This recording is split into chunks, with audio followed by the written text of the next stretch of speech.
Okay, there we go. Okay, I think I had to reset stream. Is everything good? Are we doing good? Everything okay? Hello. Hope it's working.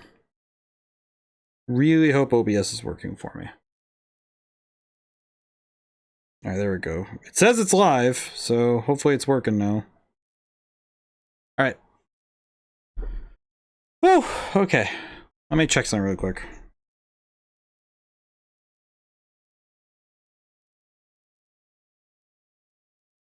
I'm gonna see if I can...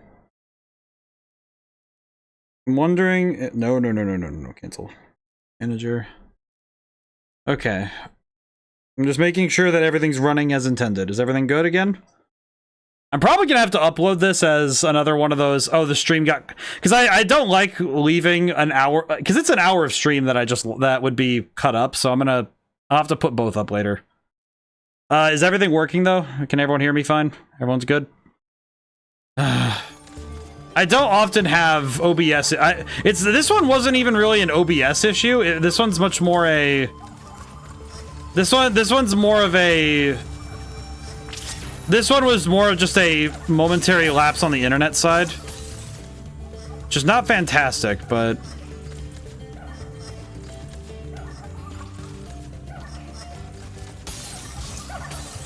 Oh my god. Do not like these jibber jabbers. Okay. But is I suppose you want an orb for doing that. Well, I'm afraid. I see.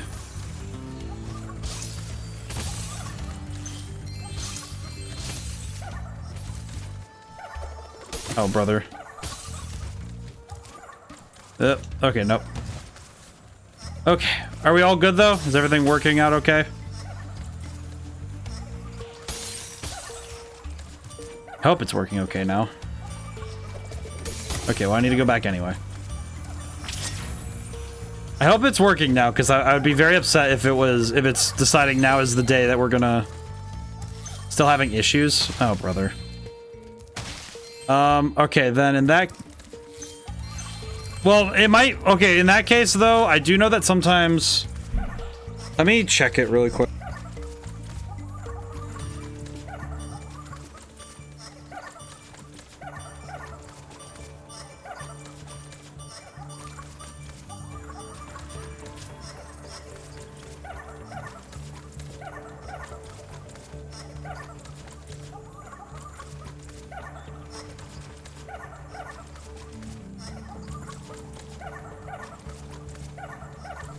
No, it looks like it's just fine now. I loaded it up on my phone. I popped it open I popped the stream open on my phone and double checked it. It looks like it's fine. I do know that after OBS, if an OBS crash happens to a stream, then it usually people watching have to refresh. Which does suck, but I do know that there we go. There we go. Thanks, Spyro. But I do know that I think this is one of those things where sometimes OBS just throws a hissy fit, but I know that it's much more that it's my internet more than anything. I do know that some of it's just my internet, which, while 90% of the time it is perfectly fine with me streaming, there's always that 1 in 10 chance where I'll be streaming and it'll just... Okay, I'm back, yeah. The thing I've learned is that sometimes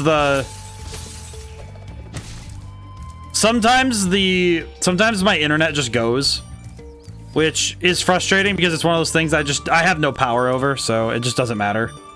It's like I say, it doesn't matter, but what I mean is that it's not something I can worry about because it's just, oh well, internet's down, what can I do, right? I remember this happened in the middle of Eliza P stream back when we were playing that. That one kind of made me really upset because I was in the middle of a boss fight and I remember that I lost connection during the fight. That one made me sad because, like, in the moment I thought that I had lost my I thought that I had lost the footage of me winning that fight, which would have made me really sad. Thankfully, that's not the case. It was just that I lost the moment in between me winning and took some more things to rely on. Then having it go out is becoming more bad. Yeah, that's... I think it's especially... To me, it's especially egregious knowing that with a good number of next-gen consoles, specifically Xbox and PlayStation, if you own either of those systems and you know, your internet goes out, the console's just a brick at that point. Because you can't play the games without internet connection.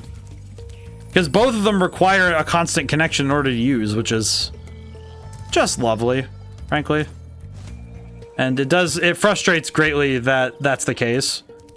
Obviously, I think live streaming falls out of the purview of normal usage of the internet, in my opinion. It is a little bit out there when it comes to how we use the internet, because it's a much larger ask of the internet's provider to do uploading data rather than downloading it. Because downloads, I don't think most... it's kind of interesting to me that downloads are usually a lot less expensive than uploads when it comes to internet service. But... okay, where is the rocket this thing needs? Because I know it needs a rocket somewhere. Where's the rocket I need? I do know that it's a rocket, because there's no... I don't have any other means to break it. Because the ice power-up... Did you figure out the fire tools? Yes, I did. Yeah, because I did that already, but... I guess that would I guess one thing I didn't check was if there was anything... Oh, there it is. Oh, for... Yeah, of course it's on the roof somewhere. I'm not gonna lie, these fire trolls really bug me. I don't know what... I'm not sure what it is precisely, but these guys really annoy me, and I don't know why. They're very funny designs, but they bother me. Stay. There we go. Oh, I see. I need to do this on the other side. I see it now. At least I think. Yeah, I see it. Oh, I'm out of the ice power. Whoops. Hang on. But yeah, the internet, and I saw that it was OBS going out for, it was barely a moment, so it wasn't awful. But it's one of those things where it's like, oh yeah, this is, hooray. Likely the only, this is the only time the ice skate exists. Yeah, this is the, I haven't seen this power up ever before. It's very weird to me that this is the only time I've ever seen this power up. It's also another one where it's a weird mechanic that only exists in this level and nowhere else. So it kind of has a weird, gives me a really weird feeling. I don't know. Very strange. I think it might be last minute. Maybe? Not sure. 7. Why am I missing 7 gems? Really? Ah, oh well. It is weird though that it would be last minute, because it feels like such a weird thing to put in at the very end, in my opinion. Because it's a completely superfluous power. Okay, well there's one I just didn't even see. Let's see. I do have to exit the level for the first time. I missed one back here. How? How did I miss this? Oh, whatever. I do need to exit the level properly though, so I do need to go back to the gate. That's fine. But I do think that this... I guess I knew you missed that green gem. Ah, I see. Makes sense. I feel like that's one of those ones that... And this is, again, it's one of those things where I feel like I know what I missed because I realize why I miss it. So my brain is looking for different things, and I don't think it's helping me that... Where the... Turn home gate is up there. I'm not sure why my brain misses them so often. I think it's just because of the amount of stuff that's in the world. It feels weird. It feels like my brain just doesn't filter out properly.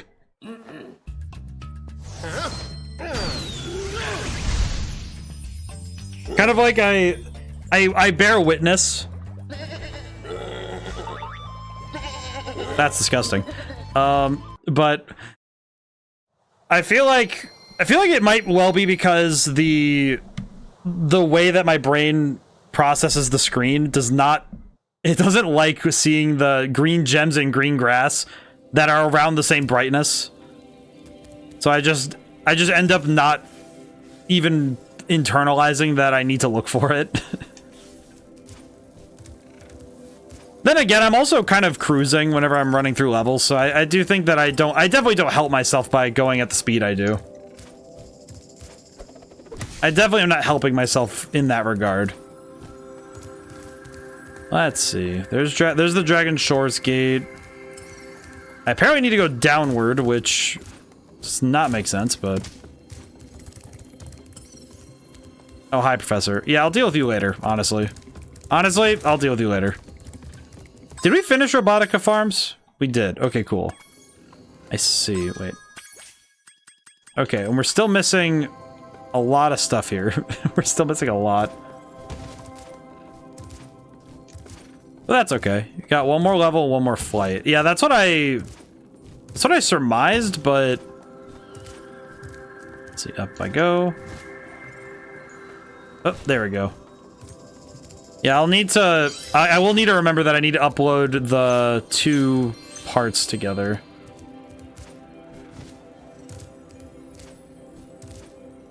Yeah, I'll have to remember that. I'm gonna have to write... I'll have to make sure I get to that when it comes to uploading streams tonight.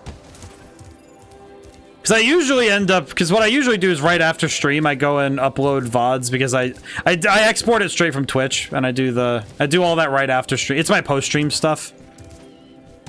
I'll need to make sure I remember all that because that is going to be important. Okay. Because I have to do that with all of the... Whenever I upload VODs, I try to make sure if something like this happens, I have to account. I'm speaking just to remind myself. That is one thing I was thinking about yesterday that I didn't talk about it I haven't talked about it yet today, but sometimes when I ask questions, it's not me asking of the chat, it's more like I'm speaking so that I can highlight my mental processes. So that you guys know what I'm doing and why I'm doing it. Kind of like showing my work. Because it means that I'm not just sitting here silently figuring problems out. Metropolis.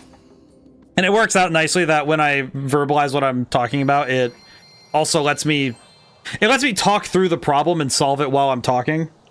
It's a process from programming called rubber ducking, where you talk at something and explain the problem, and by doing so you solve the problem.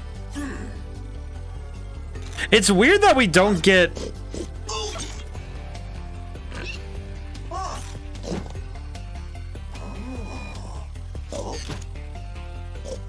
That was weird. What is happening here, man? Hello, sir. This insurrection from the farms has got quite out of hand. Okay, so now he's gonna question rocket picks. I mean, I think I'm allowed to be honest. This one definitely is... I'm not gonna lie, this one feels like the most Crash Bandicoot of all the things we've seen so far. For lack of a better description. With all the budget cuts, these elevators need serious... It definitely feels like this level's the most... It feels the most Crash Bandicoot out of all the levels we've seen. I'm wondering... I do wonder how I'll feel about it by the end of it, but we'll see. Okay. Yeah, that tracks. Thank you for the work, Nama. Oh, God. I did not expect to see sharks with it's like cows with laser guns and shields. I don't know what I expected, but this wasn't really it. Don't know why I said sharks at first, but I think it's just because my brain is internalizing what I'm seeing. Yeah, it even has electric water. This really is a Crash Bandicoot level. What the heck? Why is this level so much Crash Bandicoot? It's not really a problem, it's just confusing. And I think a lot of my confusion is just arriving from... I think seeing pigs tied to rockets is a little bit weird. It definitely feels a bit strange. The power-up in this level is one of the unique ones in terms of the unlock well, I haven't even found it yet, so well, hang on a step. Okay, now you're a bit ahead of me because I haven't actually. I don't even know what we're. I don't even know what we're looking at here. As you can see, a vicious ox is very bombs against ox. Okay. What is he talking about? I'll explain what it is when you find it. Yeah, I'm like, oh god. Oh god. I don't know what I'm doing. I'm gonna keep it ow. I'm gonna keep it real. This is, oh brother. No, stop. It's like the world's worst game of hot potato. What is happening? Oh my god. Ow. Oh my god. I do not know how to feel about this. Oh god. Like, I don't really know how I'm supposed to control this. Do I? Okay, there, that's one. That worked out. Yes. Ow, what? So they are impact bombs, but they're also not.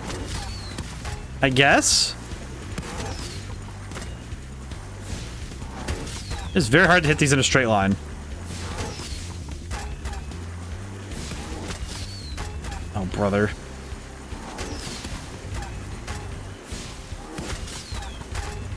Oh my god. Oh my god. That, again, I think some of these side quests are really... Like, we did all the good side quests when we first started the game, and now all the ones we're doing now are the ones that make me just... I'm not a fan of that. Not a fan of this. God. Because they're not impact on him, because they don't... So close to the end of the game. I know. But that's not an excuse. That's just it's an observation for this one. Oh my god.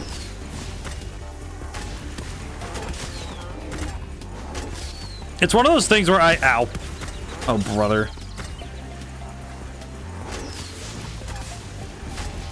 Oh god. Oh god. Oh my god. Ugh.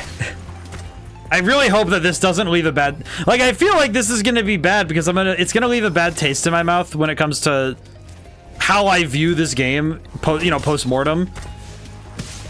Because I feel like this is the kind of thing that... Trouble with the ox, eh? This is the kind of thing, though, that would absolutely make it so... I definitely think this is the kind of level, though, that would absolutely, like, tank this game's reputation with me. Or this is the kind of level where I would exactly be... I'd be thinking about this rather than the fun stuff, you know? Like I wouldn't be thinking of Ripto or any of the boss fights. I would just be thinking about, oh yeah, those side quests are really annoying. Like, I don't want to do that to this game because that feels like a sad way to shove a game. It's like a bad corner to shove a game into, in my opinion.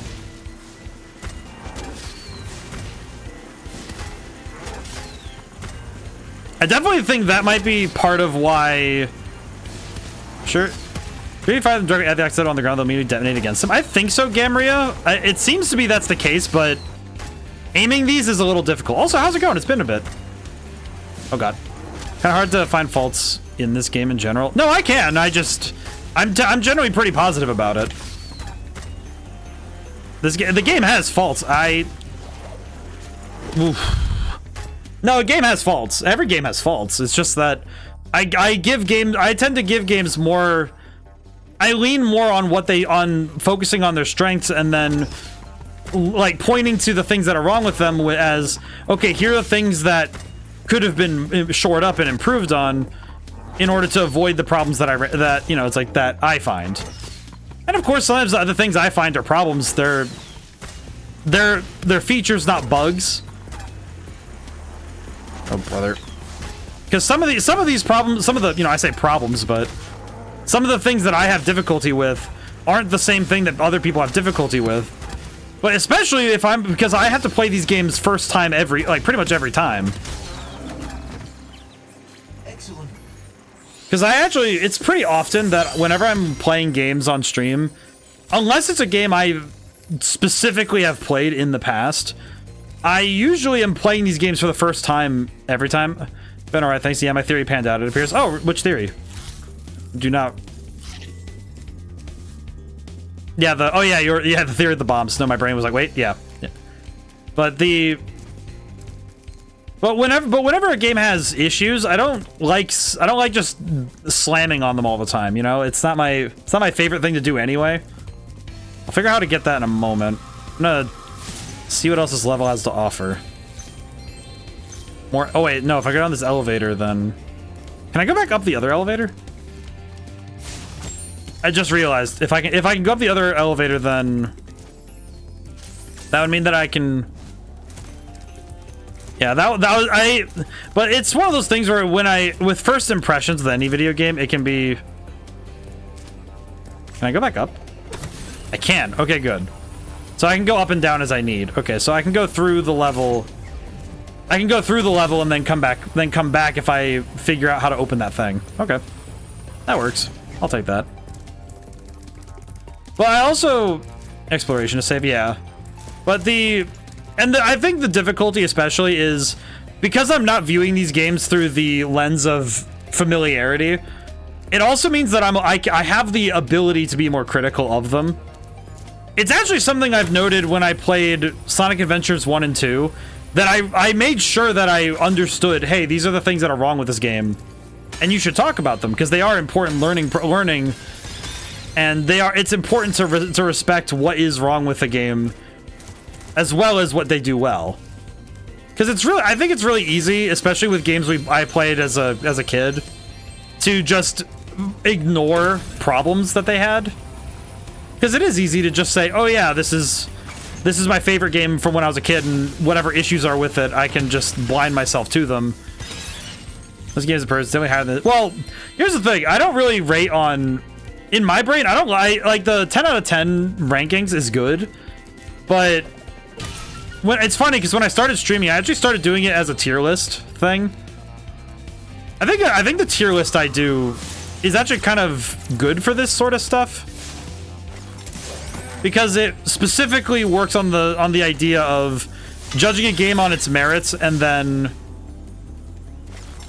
also on the scale of how much would I recommend the game,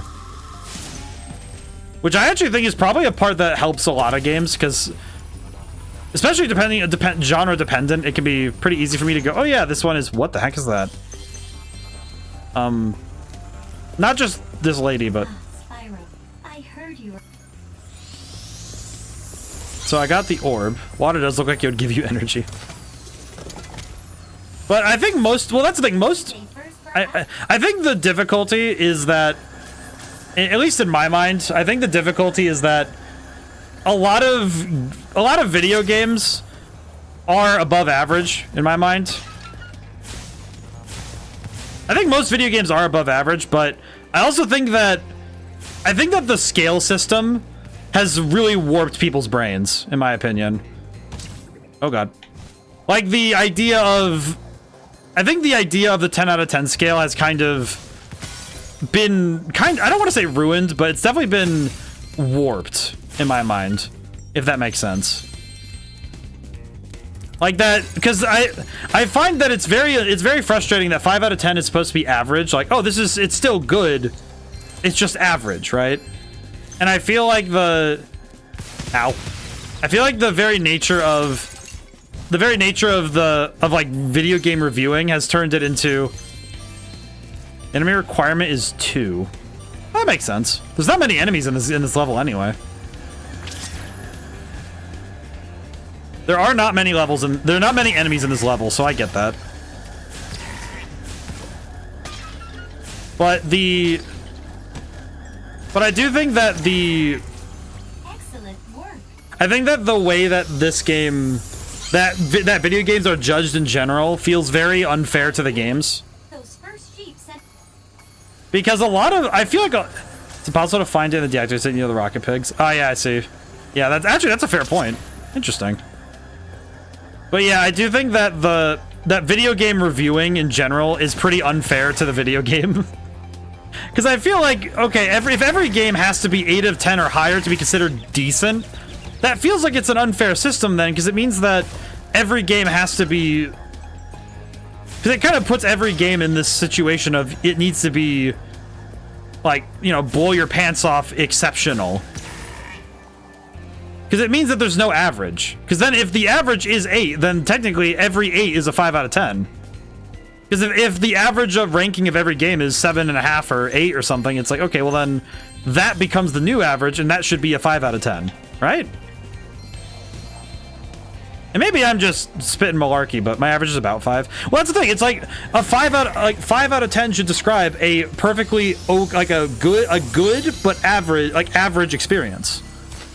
A 6 is still good. You know, it's like in America the passing grade for any student is a 6. I believe it's a 6, basically a 6.5 out of 10. Like 65% is enough for a student to get, you know, C's, get degrees and all that. Like that is the notion for American schooling. But it's like that. I feel like that's a pretty generous system to say, hey, 6.5 is what you absolutely must have in order to be like considered good. It's like, okay, I think that's fair. It's reasonable, but the way that we judge video games now, it feels like it often feels like, oh no, you need to have it needs to be 8 out of 10 or higher. Otherwise, what's the point? And it's like, well, if you only choose your video games from, when did she talk to you again?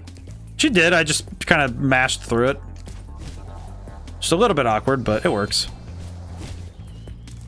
But I feel like it kind of exempts out a bunch of video games from the conscious mind, because it feels a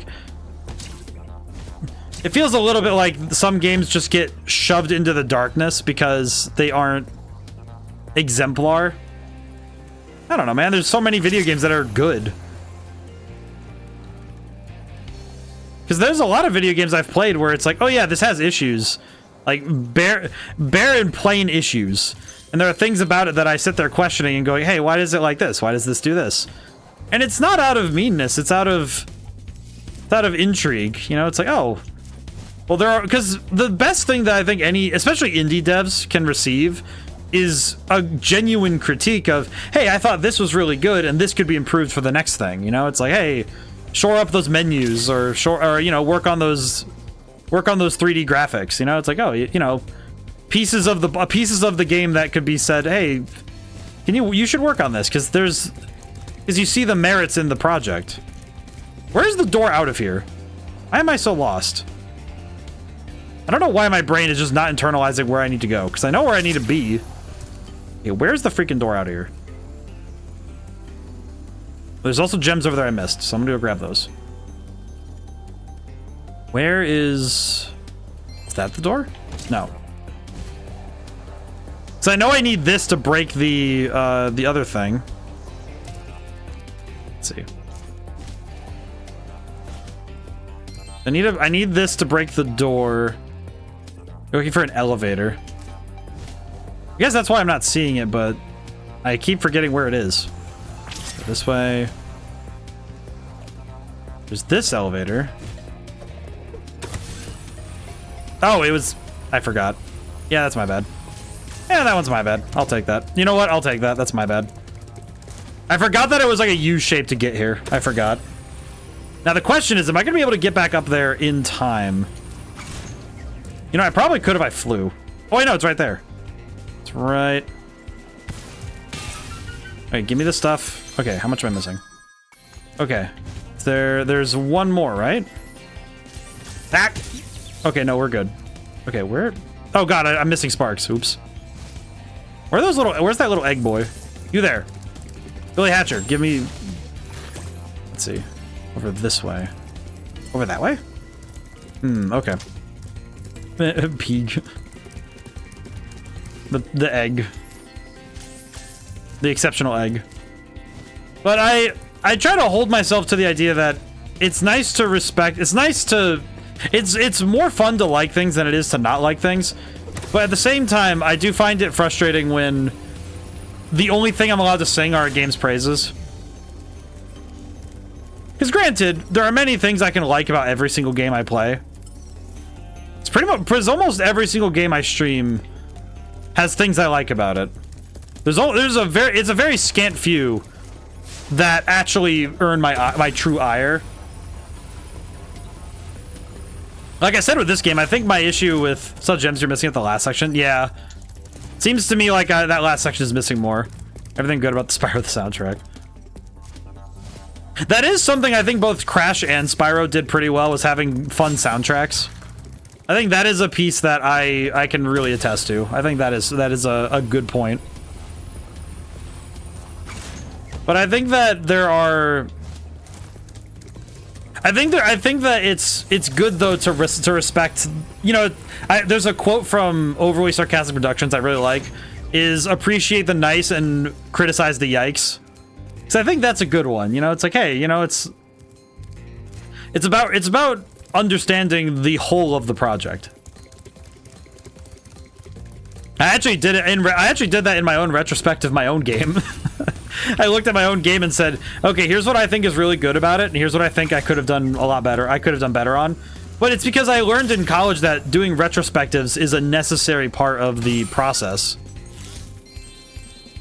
Okay, that's these ones.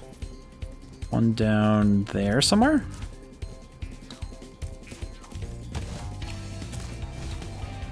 Let's see. Oh, they're just down here. Yeah, see, this is one thing that it's like at a distance, it's really hard to see purple on blue.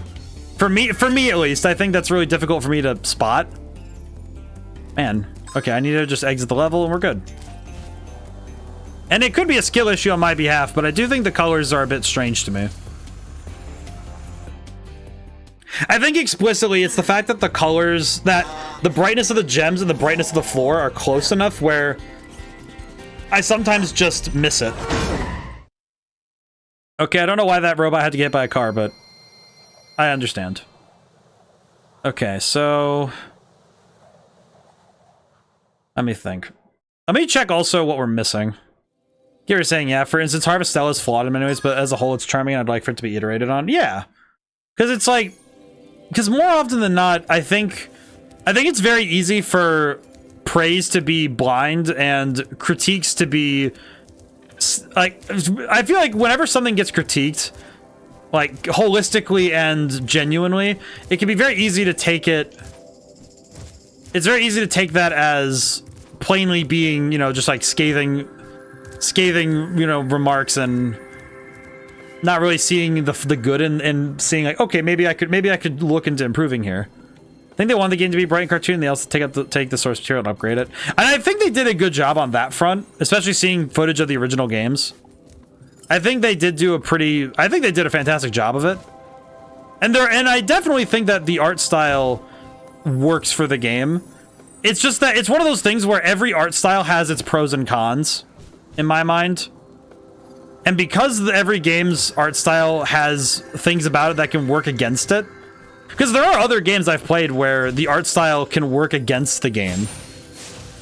I think the big one off the top of my head in terms of games where the art style kind of works against it, I actually think that any game where it's very dark and like all the dull darks and grays, I think Gears of War is the better end of this, but I would actually say I would mention Gears of War specifically in that the camera is the thing that... Where the fork is Moneybags? I don't know where he is, but he's somewhere. Oh wait, that's right, because Moneybags doesn't come and talk to you anymore because you have all the... Because your money's good. Or whatever. Supposed to unlock this speedway. Oh, it's because I did everything else before then. Because I forced him out before then. That's right. I actually remember, because I think I skipped him because I was already handed back the gems. I was already handed back all the gems he had that I paid him.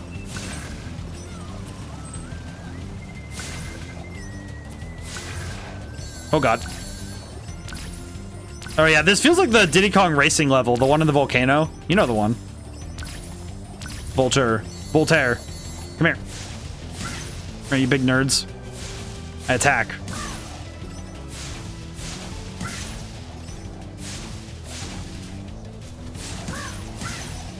That's 5, 6, 7, and 8 are right there.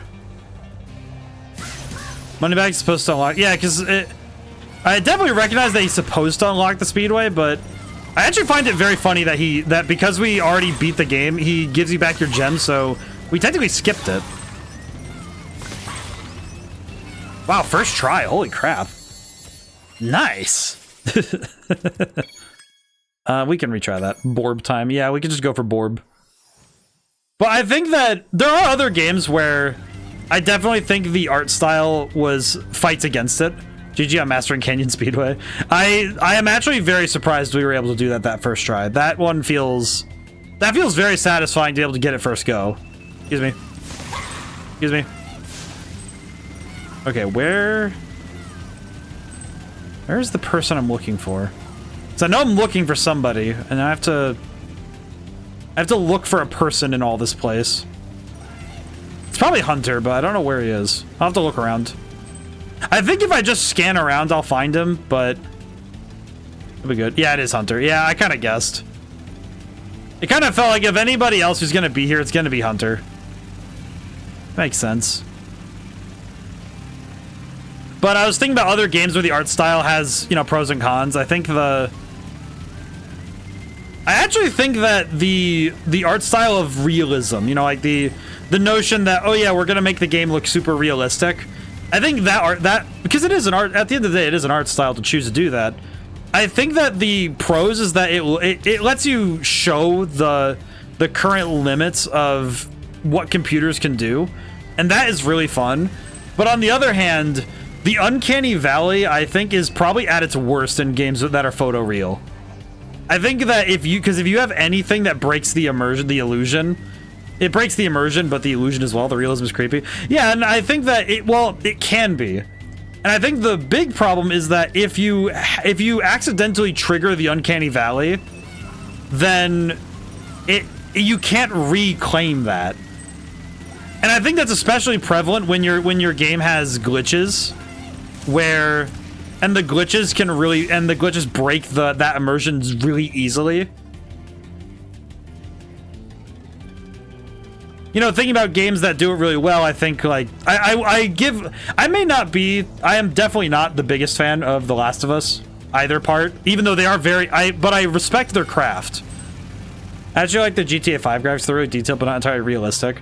I think that's kind of the happy middle ground, is when it plays with realism, but it doesn't try to be real life. Where the heck is Hunter? You know, I was really hoping I would be done. Not to bash on this game, but I was kind of hoping we'd start Spyro 3 earlier, but where's Hunter? But it's again vultures. Oh, I see. But it's one of those things where, on the one hand, there is real merit to, especially pushing the limit of what. It's especially the way that there's merit to pushing the limits of what computers can do and what games can be. But I also think that. I think for some games, it almost feels like realism isn't something that is a good idea to push for. Because some video games, I think, would actually benefit from eschewing away from reality. You know, push towards the arcadey style. We're gonna have fun with making this like a sort of hyper reality. Vultures. Is he on a rock somewhere? What I would guess, but where is this guy? Where is he? I would say gaming is to escape reality, not simulate it. Ah, here it is. Hello, Hunter. All right, Spyro. Are you ready to try out my... Okay, Spyro. Here's what you gotta do. I've got the plane on remote control. Wow, it really is really is just a Crash Bandicoot level, huh? It's like playing Midway Mania at Disney World. It's like going to Disney World, I swear. Which I think is a very weird analogy, but it definitely feels right to me. But I think that there is a place for realism in video games, because like any art form, which I hold that video games are an art form, and if anybody wishes to contest that idea, Pistols at Dawn and I Need No Backup. But in truth, to me, every art form has different styles and different proponents of each style, and it's worth examining the merits of each one. Oh god, come on, there we go. We don't need stuff such as hyper real sizing. Just to put this. Oh god, no! I missed one target. Hey, you missed a target. Thanks, Hunter. But, and I do think, I will say, I do understand why. I do understand why. Like sport. Well, I will say, sports video games. I've had a complicated relationship with sports video games because on the one hand, I do understand the idea of, well, why don't you just go out and play soccer? Because that's what I would say. Is like, oh yeah, go out and play soccer instead of playing the video game. But then I had the realization. I had that thought of like, but what about those people who don't have places to play soccer? Like those people who all of their parks are shut down, or all of their places that they would go out to play sports in aren't welcome anymore. You know, it's like, and I'm thinking about those places, those people. And even more, I'm just thinking about those kids who maybe don't have friends to, you know, it's like, it is sad to say it like this, but those people, for those kids who don't have friends to go play sports with. And it's like, yeah, it's, you know, it's like, oh, it's typical nerd stuff 101 to go play a video game to do it, but Hey, you nailed all. it's also like, yeah, it makes logical sense though to say, yeah, it is also though important to, okay, so that's, this level's done. So we can go back to... Oh, so the only thing left is the stuff in Winter Tundra. Alright, excellent. One more Borb in the game. But also, I think that it was actually me looking back through the history of video games that made me reconsider my idea on sports video games being unnecessary. But it's that sports are some of the first games we learn how to play, so it makes logical sense that they would be the first we learn to simulate. Like, you know, I think about the old Nintendo games for hockey or soccer or I think my favorite is NES. I think NES Soccer is pretty fun, honestly. I do kind of like it. It's pretty fun. What are you pointing at, Sparks? Oh, it's the rock. Oh, that's what you're pointing at. I see. Oh, that's okay. So that's 10,000 gems. Okay. Head bash every rock in the map. Very good. Where's the orb? Where is Borb? Where is the orb? Maybe, oh, maybe I go talk to Lady. I'm gonna go talk to her and see if she has what I need. Because Sparks ain't pointing me anywhere, so I'll go ask. The Borb is funny. I imagine it must be. Wait, no, not here. That's Ripto's arena. Where is the Borb? It's a little bit awkward because I also don't, because Sparks doesn't point me in the direction. Yeah, because it's at 99%. Do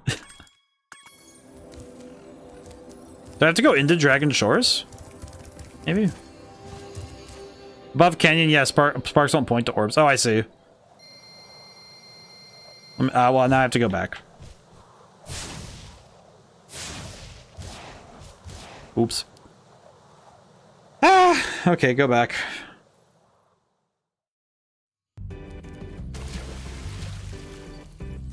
Yeah, I'll be right back. But yeah, you're so close. Yeah, I need to go back to it. Hang on. But I think that with, in my head, I'm thinking about with video games, I think sports, I think that I do think that the constant yearly releases of licensed sports video games is a little bit silly, but I do think I think that sports are probably important. They're an important part of video gaming to me because they're key. Yeah, there it is. How do I get up to you? How do I reach you? Also, I did see a reaction to that. Oh yeah, the forbidden chess table. I like that. I feel like that's how I feel whenever I see any grid. Whenever I see grids in video games, I just think that it's like, yes, this could be a chess table for a very stupid game of chess. Could be very funny. Okay, so I see the orb. I'm guessing I need to find the waterway that comes into and jump and go from there to the orb. I'm gonna guess.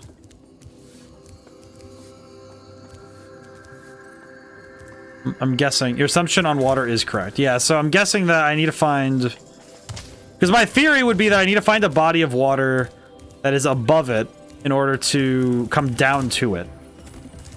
So I need to find a body of water somewhere, but main difficulty is I need to find a body of water.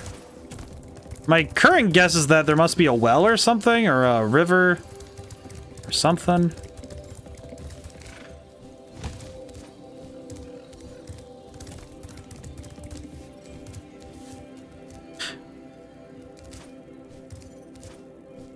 Well, there, I see it. Well, I see. Oh, wait, there's the river.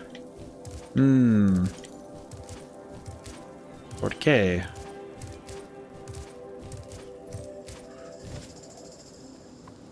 Yes? Woo! And I probably have to dive. Maybe? Yes, I do. Aha. The secret waterfall. Honestly, this feels like an honest-to-God secret, and that's really fun. That's really cool. That's a good one. That's a fun secret. Man, this definitely taunted some kid. This definitely taunted a child at some point. Game total 100%. Yep. Okay, level. The game is complete. Now we just go to Dragon Shores and check it out. Taunted me. I could definitely see that. It's one of those things where if you don't know how to get there, it's like, how does it... I feel like that's the feeling of seeing a collectible in a game and you don't have the power up for it yet. So you just have to stare at it from afar. It's just like the green light and like it's like the green light in The Great Gatsby, you know? It's like you just stare at it from a distance like, ah, yes. This thing, the treasure of my desires, I wish I could reach. What a shame. Hello, sir. Well done, Spyro. Why are there so many Norks here? By the way, if you win 10 tokens... Why are there so many Norks? What is going on here? What is this? Step right up, Spyro. Here's a baseball to spit, sport. Take aim. Okay.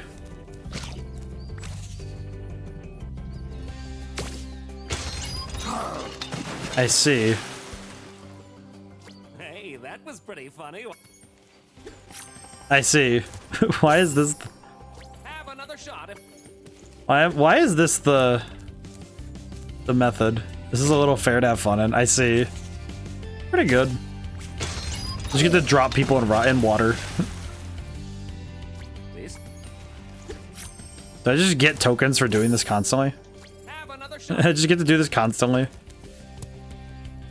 Oh, is this nerd? It's very funny that I can just keep dunking him. There's 10 tokens total to find.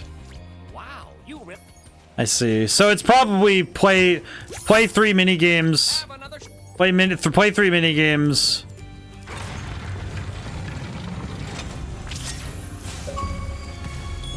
He's on fire. Well, like the permanent super flame. Welcome to the Dragon Shores coaster. Here at the shores, watch out for the other coast. Pop all the balloons. Oh, brother, man.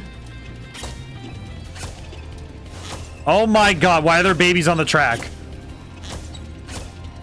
Oh, good lordy, why? Oh my god. Probably wondering why they give you permanent super flame at the end of the game. For fun, mostly, I would say. In my mind, I'm thinking fun. Ah!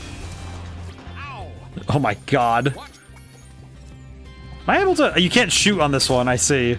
You're not allowed to toast the baby. I'm not allowed to send the baby off the track, I see. Why are there babies on the track? Well, but it also carries over to the other 2 save slots.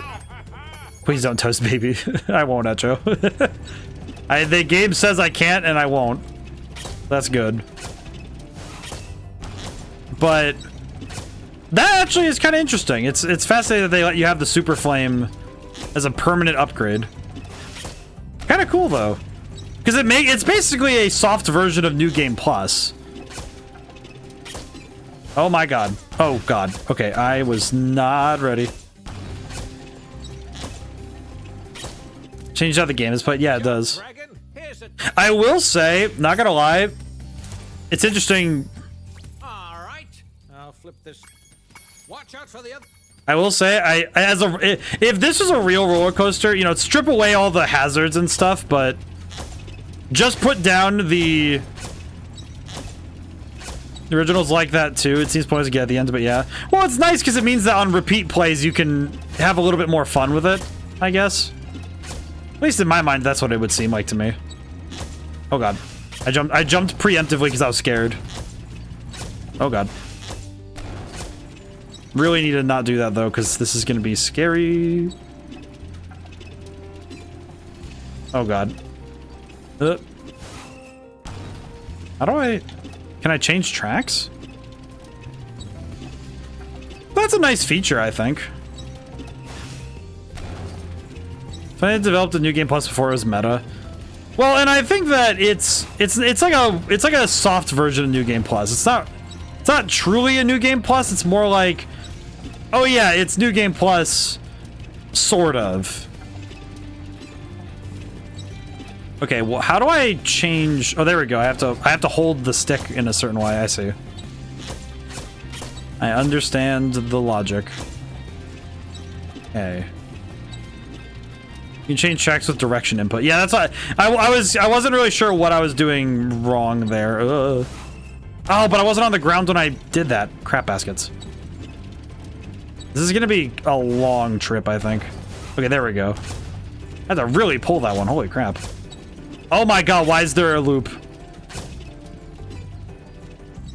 Man, that would be the most painful loop to do, though, because it's so slow. You just have to sit there and wait for it. Ah, baby. Baby jump scare. Baby jump scare. Oh, no. Oh, god. Okay, it's the... Brain, work with me here. I believe it's the second one? Yeah, it's the second one that I need to go to again. My god. Yeah, there it is. I see it. Come on, game! I held the left!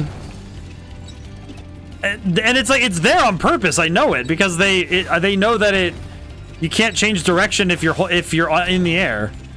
Because it doesn't let me change direction when I'm in the air, so I can't. My god, I'm gonna circle this thing for hours.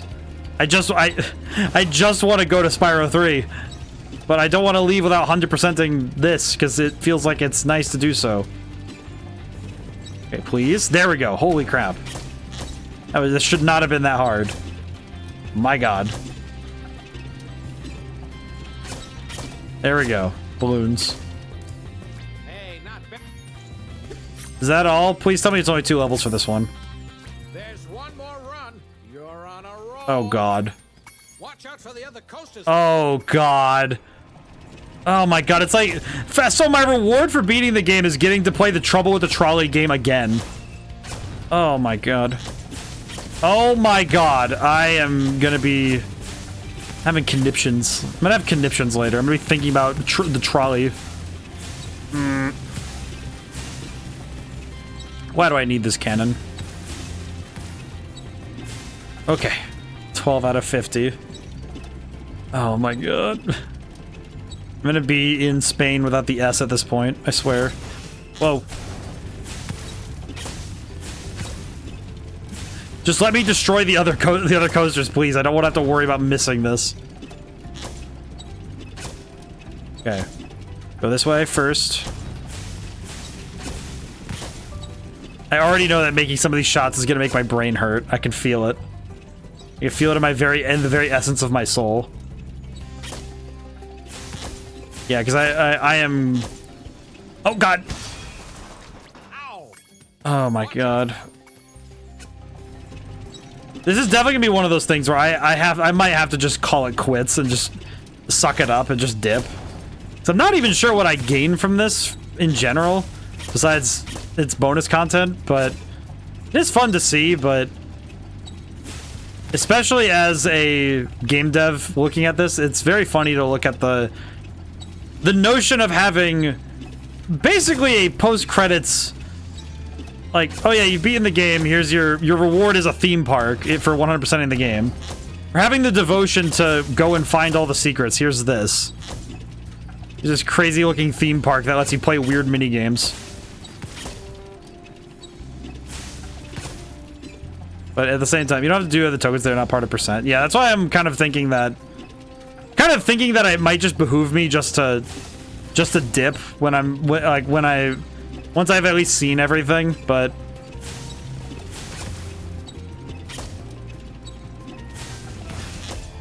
I feel like at the very minimum yeah, you know what? I'm good. I'm good. You know, I'm good. I'm just gonna look around. Why are the Norks running this though? I see. What is this? Free, free, free. What is happening? No money down and make no. Hop aboard. I just get to sit on this boat. I'll tell you, the unlock thing gives you access to watch game cutscenes. Oh, I see.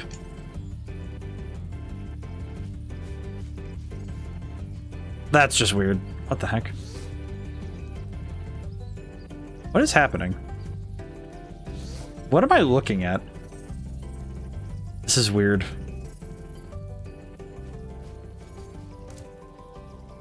As promised, here's your. Oh my god. Tunnel of Love. It's just sitting here watching all these different weirdos come through. Alright, well, I think I'm good. I think we're good. Yeah, it's just game cutscenes, so we don't need to worry too much, but yeah, alright. I feel accomplished. I think I feel accomplished in the notion that I've somehow beaten... I've 100%ed two of the 3 Spyro games. I feel proud of myself.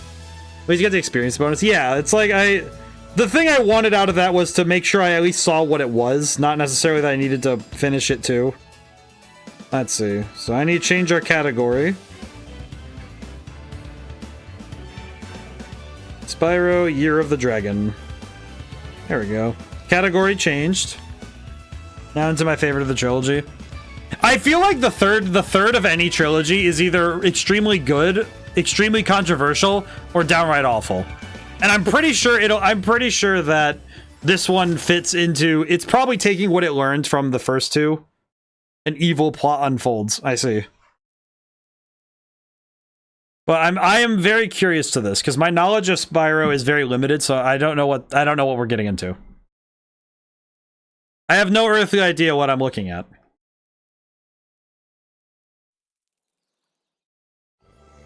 Oh, we're back here again. Why is Hunter here? I don't like that. Egg.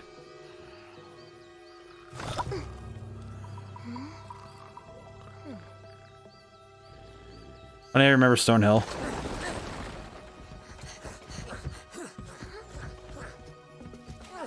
I feel like in a weird way I remember just because I just know the place. Where are these nerds and why are they stealing the dragon eggs?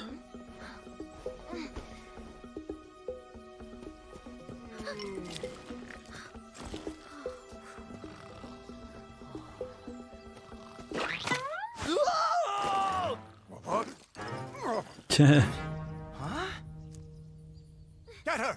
Stop her!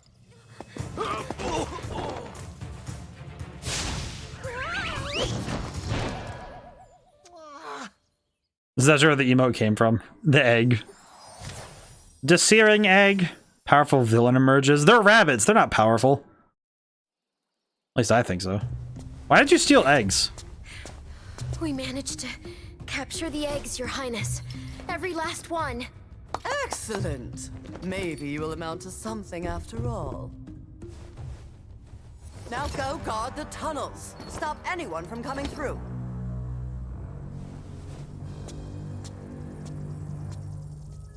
So they stole the eggs. Feels like a real dick move to steal eggs. For lack of a better term, I don't have any it feels like a really poor move to steal children. Brain isn't doing its best right now. Hello, Zoe. Where are the eggs? The holes came out on the other side of the dragon worlds. We found some of the eggs, but they were too heavy to carry back. The other side of the world? The Forgotten Realms. Oh. Spyro, you'll have to go. Nobody else can fit down the holes. Yeah, come on, let's go!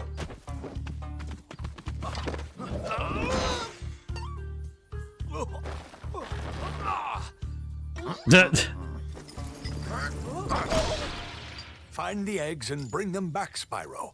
You're our only chance. You got it. Hunter the idiot. I feel like at this point I need to make an emote that's just Hunter getting kicked in the pants. Whoa. Okay. So when they say the other side of the world, what does that even mean? Is it like the joke of tunneling to China, but it's real? That seems kind of strange. Can I swim? I can swim still. Very good. Can I dive still? No, I can't. I like this. I like this. This piano sound. But it is definitely #1 in rules of being an awful villain is to steal children. So I know that this sorceress lady is probably the worst thing ever. All right, we'll grab everything we can because I know we're gonna need it. I already explained the world setup without spoiling the story. Yeah, no, that's the thing. That's why I'm like, whenever I'm asking questions, I will say, whenever I'm asking questions, sometimes I ask questions. It's like, as much as I ask questions, it's much more me asking them to highlight what I'm thinking of when we're playing the games, rather than asking chat to answer me.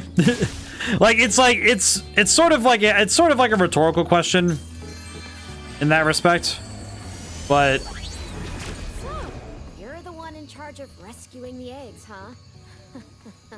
How sad. Look here, dragon. If you know what's good for you, you'll turn around and crawl. Yeah, I don't know why, but when she was talking, my brain turned off and said, "Don't."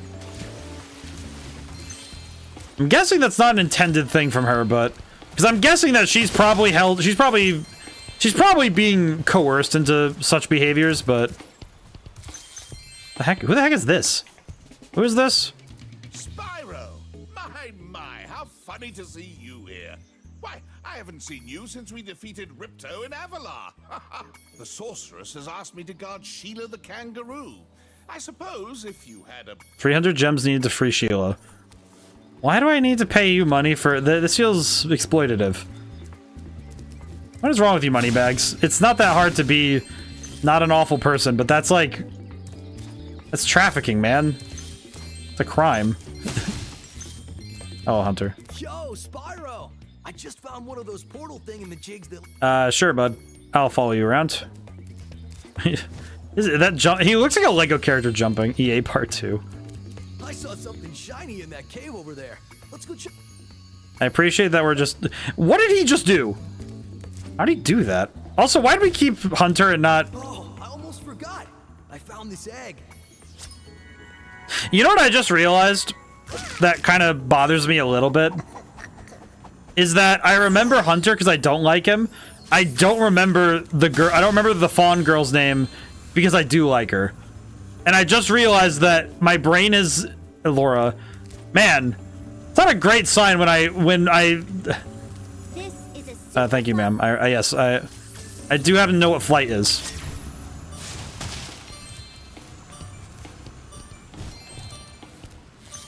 Yeah, I'm not gonna fly through here first. I'm gonna grab everything we can.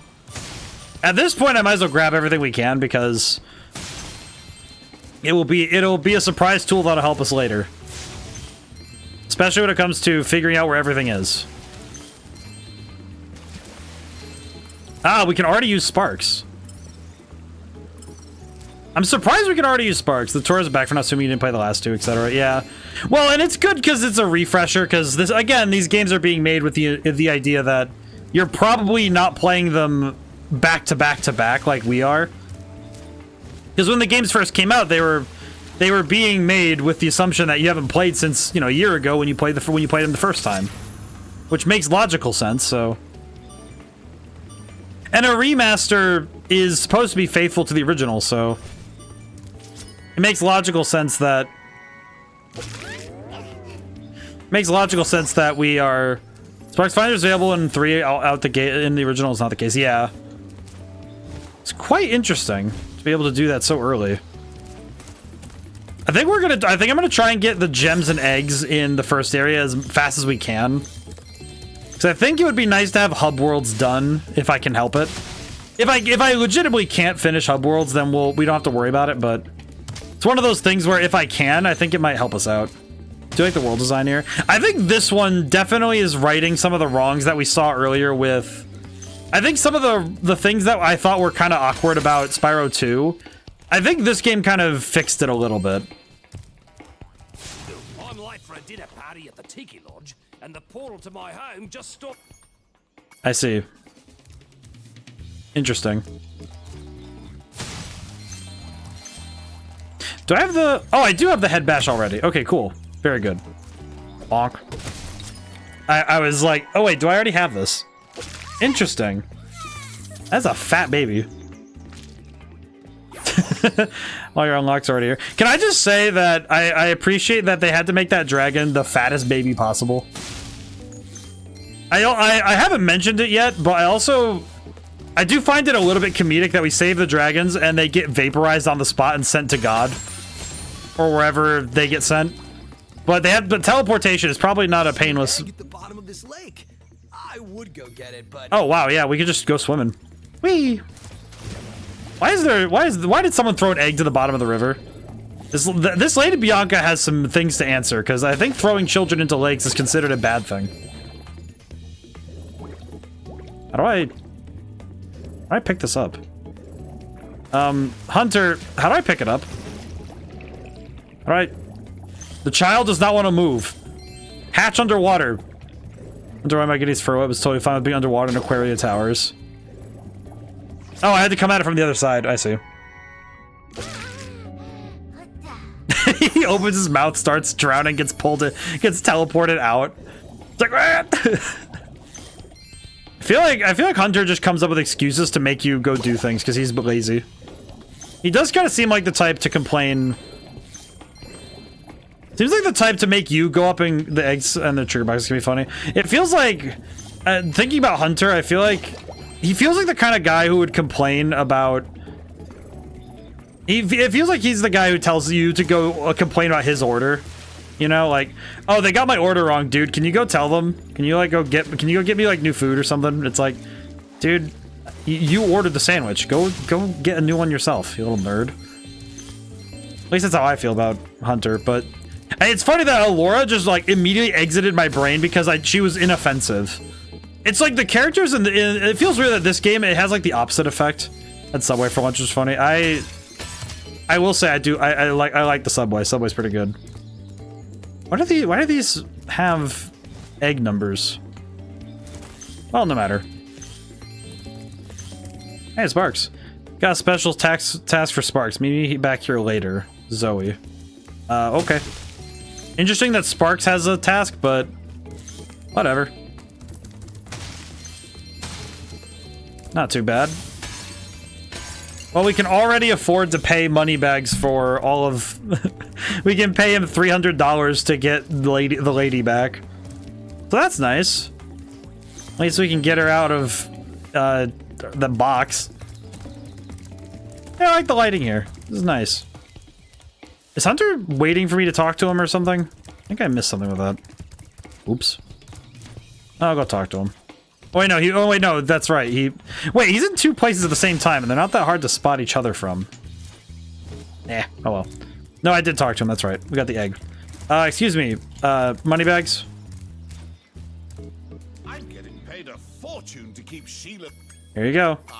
Spyro, I love your sweet naive. You know, I haven't had any water so far, so I'm gonna drink really quick. Might be your downfall someday, but for the time... I hope you appreciate this favor I'm doing in letting you out. That's good of you, mate. No hard feelings, eh? Right. After all, I'm just doing my job. Yeah.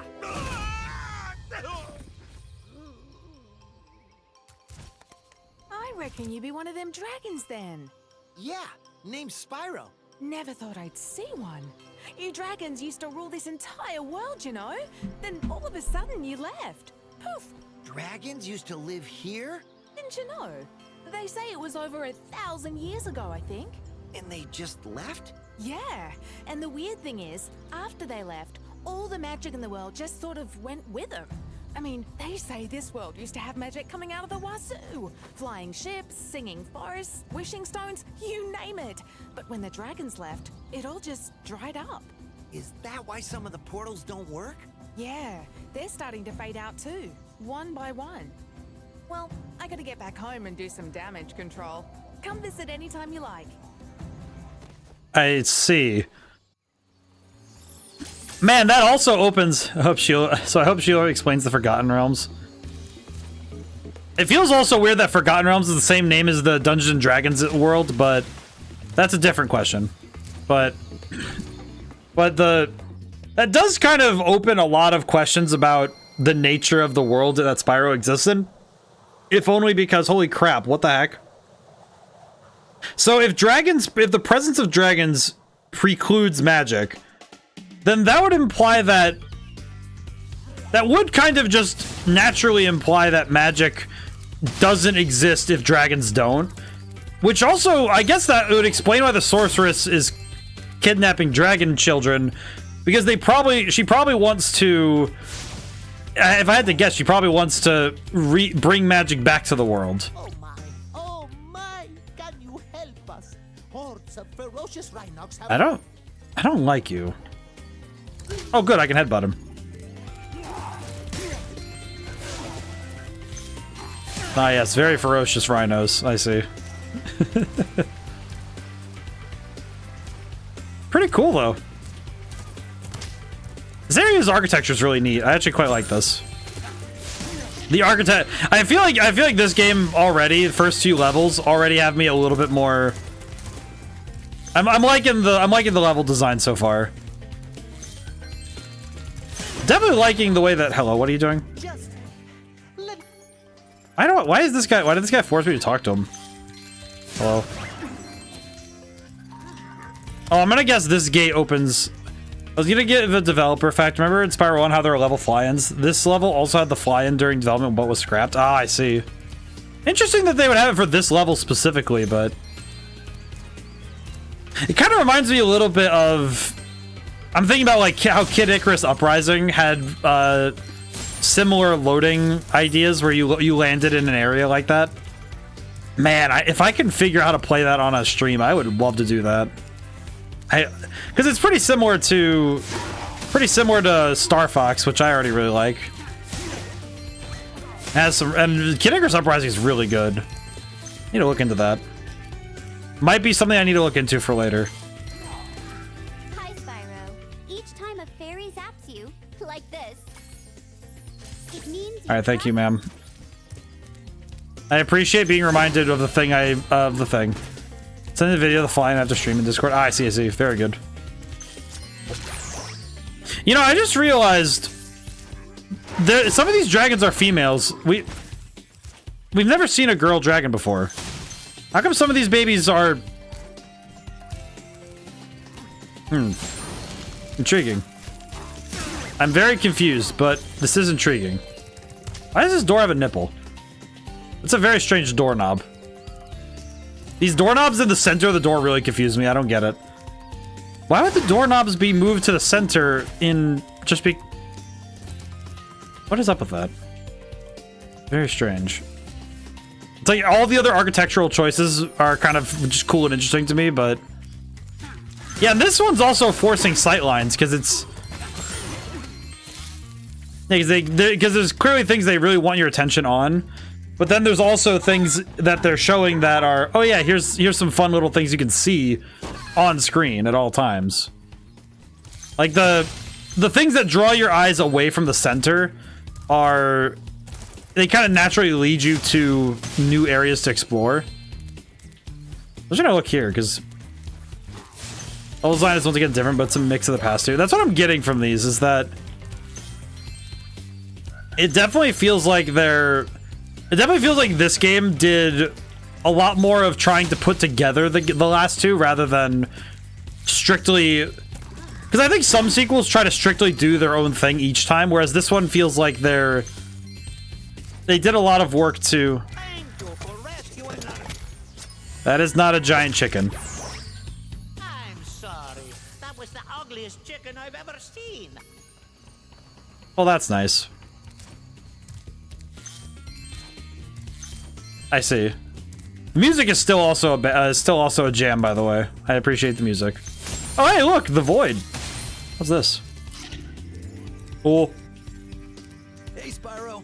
I found this gladiator training arena that also makes for a pretty cool skate park. Care for a test of your boarding skills?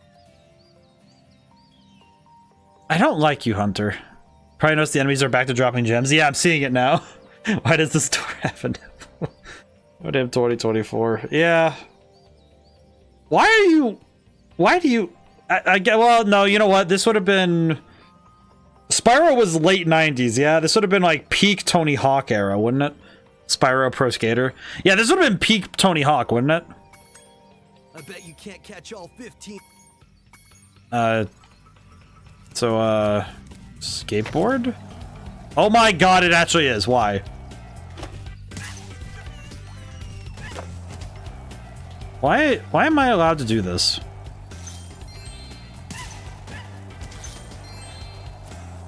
It really is Pro Skater. It doesn't want you to fall over.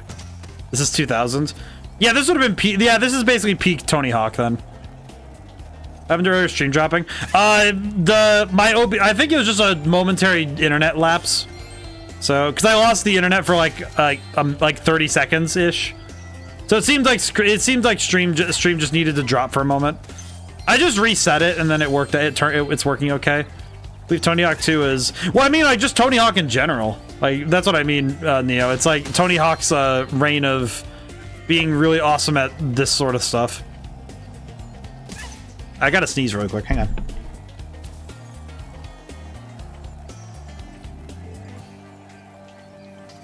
Someone's talking a lot of smack about me. I had to sneeze like 3 or 4 times there. Oh. Jeez. But... No, yeah, Tony Hawk, like, I think this is like the big Tony Hawk era. Oh, wait, you know what? There's definitely an, whoa, did I just do like a kickflip? We can do kickflips. I never thought Spyro would be the game that I get to do kickflips. Absolutely insane. Yo!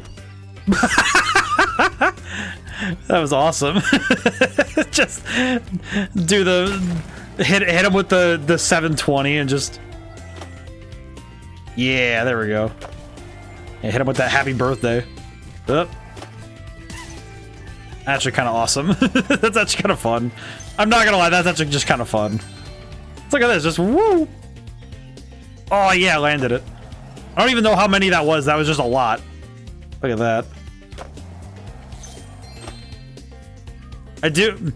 In order to see why I like this game, I love the Tony Hawk games. I remember the Tony Hawk game I had the one for the Nintendo DS that had the feature that you could record yourself making dumb noises, and it would play those whatever you said or did whenever you wiped out or when you did a cool trick.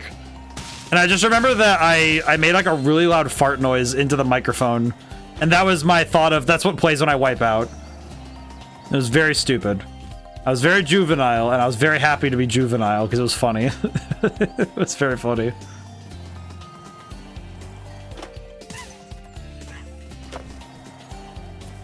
But I definitely see the appeal of this because I feel like again, speaking on sports and stuff, I feel like sports are still, like we were talking about how they, like I was saying that I think that they're really good for video games, and for making video games of them. It's kind of why I'm kind of surprised that I don't see more games like Rocket League where it's take two things, shove them together, make a new sport, you know? I think Roller Drome looked pretty solid. That's one I want to play at some point when I can. Oh, there's another one. But I definitely see why this game, especially at the time, this would definitely be very fun. Because skateboarding is instantly cool with the kids, as I understand. He used to play a lot of Rocket League. Rocket League's pretty good. Where is this last one? Where is the enemy? Oh, there they are. I see.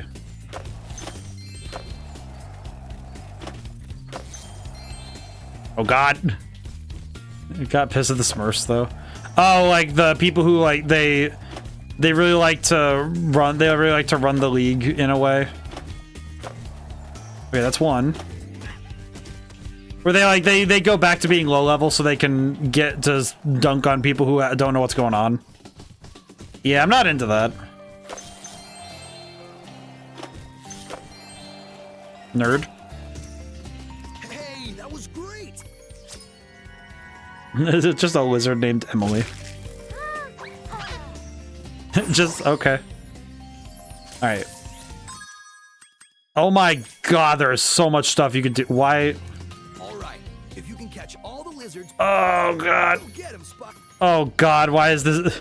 What do you mean I have to go get them all in a time limit? Oh my god. I'm not a fan of this. Okay. Oh god, here we go. Yeah, this is where boys become men and men become I don't know. What goes beyond men? Charizard? I guess Charizard. Oh god. Down!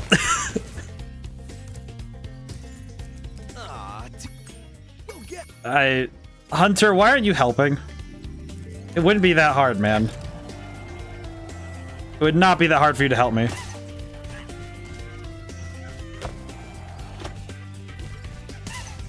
At least I can sort of cheese this a little bit by doing nonsense rather than doing what the game expects me to do. My brain is really working at its finest right now. Truly the world's finest. I went to a very good institution for college. And I'm sitting here spitting malarkey. Okay, I need to stop wasting time. There we go. Why do I feel the instinct to spin, even though it is absolutely unnecessary for me to do that? It is entirely unnecessary for me to do spin tricks every time I go off a ramp. But every time, skateboarding was so fun as a kid. I can see why. This is pretty sick. As the kids say, as I said, rad. This is pretty rad, I'm not gonna lie. Like, I will say I like using the term rad. Because awesome is good, epic is great, but rad is awesome. Rad is radical. Because radical is a fun term, man. Like, is it in style anymore? Probably not. Do I care? Not really.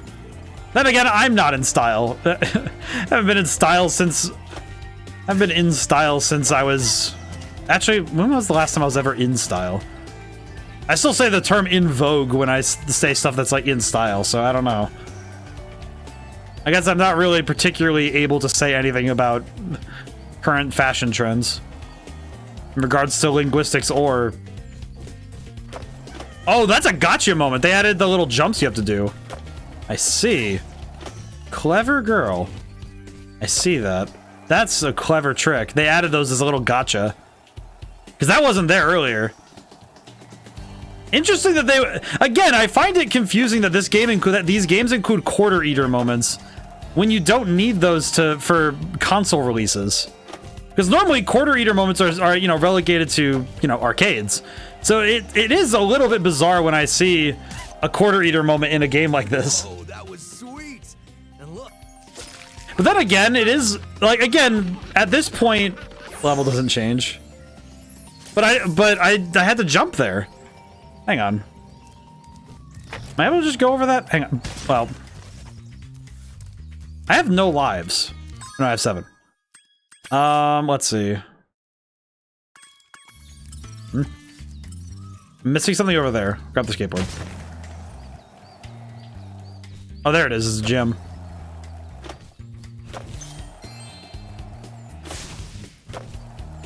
Oh, I could have used my fire breath the whole time. I see. Okay, rest of it's outside of here, so let's go. I'm surprised at how much they shoved into one level, so this one... It feels like this might take a little longer than I expected. I'm going to be honest, this one it definitely feels like this is going to take longer than I was ready for. Because this is one level. But then again, I don't know how long the game is, so I guess I'll reserve judgment. Let's see. The gem. Oh, up there. The heck? How does one approach that verticality? I see. Okay, well, it definitely feels like this level is more readable. Where it's like, okay, and maybe it might be because... Oh, I already did that? Thank you, ma'am. I appreciate the tutorial I missed. I wasn't expecting that. But I'm gonna take a wild guess and say that... definitely need to be paying more. Yeah, because I see it now. I'm seeing how the level design is made. I appreciate it, though, that this level is definitely a lot more legible to me. Because it feels like the secrets are... they're within view if you're looking, rather than feeling like I'm staring at it and it's like a Where's Waldo game where I don't quite see what I'm looking for. What is this? Spyro, thanks for dropping by, but I'm currently busy in my homeworld, so please visit me there. Oh, brother, you gotta be kidding me. Oh, that's definitely a thing where I have to go talk to her first, and then I can... I see. I probably have to go talk to her first before I can 100% these levels. Oh my god. Okay, yeah, that makes logical sense, but that is... oh god, that's gonna make me hurt. Yeah, I'm gonna have to leave before we're done here.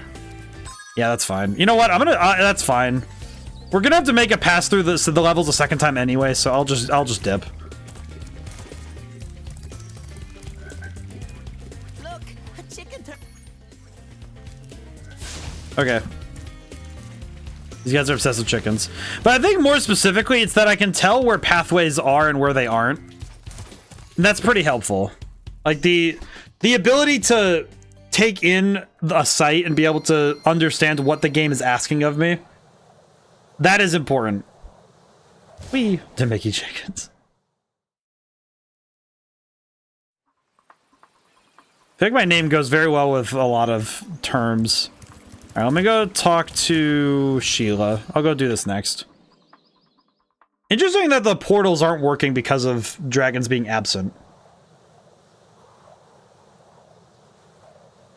Kind of makes me wonder if... Thanks again, Spyro. Now I have to find out what that nasty sorceress has done to my home while I was locked up. Doesn't look fantastic. Hiya, Sheila. While you were gone, a bunch of Rhinox kicked us out of our houses. It's okay, though. Bobby, Pete, and I are working on... I gotta be honest, this guy's... take them back. This guy's voice threw me. Oh, I'm playing as her? What? Welcome to the new playable character. What? Oh, I have a double jump. What the heck? What is happening right now, man? Falcon kick! I like that I can just kick him in the mouth. Why am I playing as... so... okay. You can get up really I have definitely learned that I can... whoa.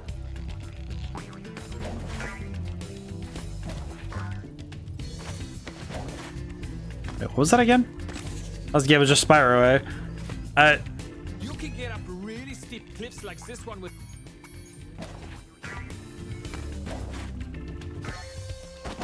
I see. I do find it interesting that this game went the Sonic Adventure route and made more characters. So I'm gonna see how that pans out. Home at last.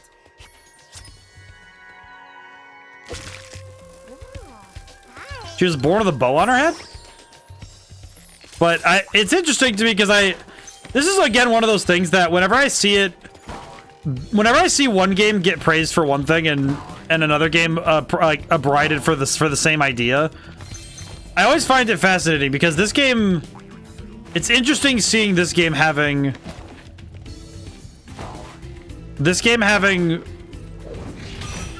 multiple characters is intriguing to me. This game really does surprise me with this. Okay. Did she swim? Oh, she can. That's cool. Interesting. Just drop kick Moose. I'm just Sonic Adventure, actually. Probably around I think it was around the same time, 98. Oh, I see. Forgot about this gimmick. Honestly, it's interesting though, because it's curious seeing... because it's not the exact same idea, but the notion of multiple characters in a 3D platformer, yeah, around the same time-ish. Well, I just find it interesting because, you know, we compare and contrast here. Because the movement is fundamentally different, and especially the jumping. I think the jump, like, because obviously she's a much more vertical character, but it's interesting feeling how different of a character she is by comparison. This is really surprising. What is up with these dragons being born with paraphernalia? What the heck? Okay, I got everything in this cave, yeah? No, I did not. There's something over there. Let's see.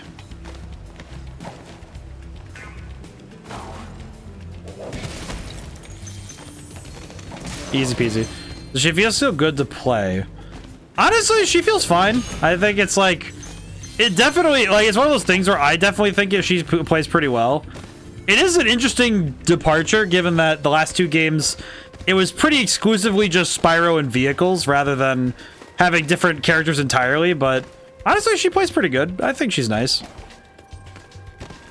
I do think I definitely think it's one of those things where, in my head, it sounds weird to say it like this, but I can definitely see how this could have been worse. I was like, all the Canadian moves with their hats. It is pretty good. Those Rhinox have taken over. There'll be no stopping them unless we can... You'll remember how to stomp, don't... I've been stomping this whole time, man.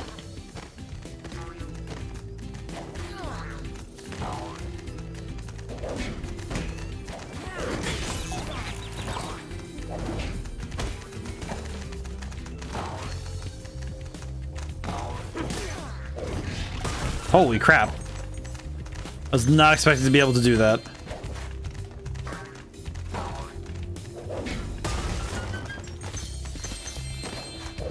Okay. I do think that her stomp ability being the enhanced part is kind of fun. It's like, oh yeah, just drop. That's pretty fun. That is pretty good. I do appreciate that they accounted for the fact that the level design needs to be different for a different character speed. Because the area feels smaller horizontally, but it feels taller, you know? Which is necessary if you're going to do something like this, where you're going to have a character who jumps a lot like this.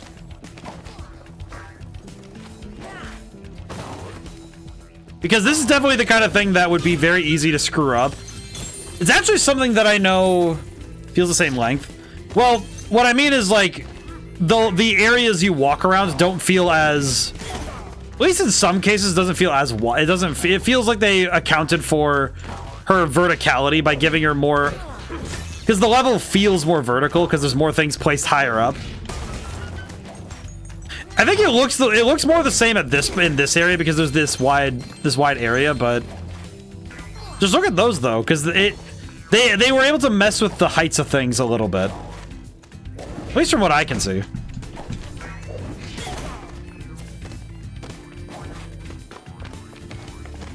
But it's the dimensions of the area that feel different.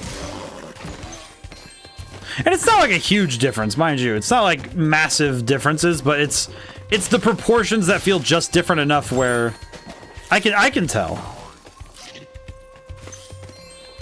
Because it feels like they made the levels taller or vertically. If you ever forget how to control a character or vehicle... Oh, good. We have a pause menu thing. Neat. Okay, did I find... I am missing... That'd be 22... So that's 20. I'm missing 22 gems. And no eggs. Oh, here. Oh, wait. Maybe here? No. Okay, well, this level is almost done. So unless I'm... Oh, yeah, it's right up there. Okay, yeah, that's good.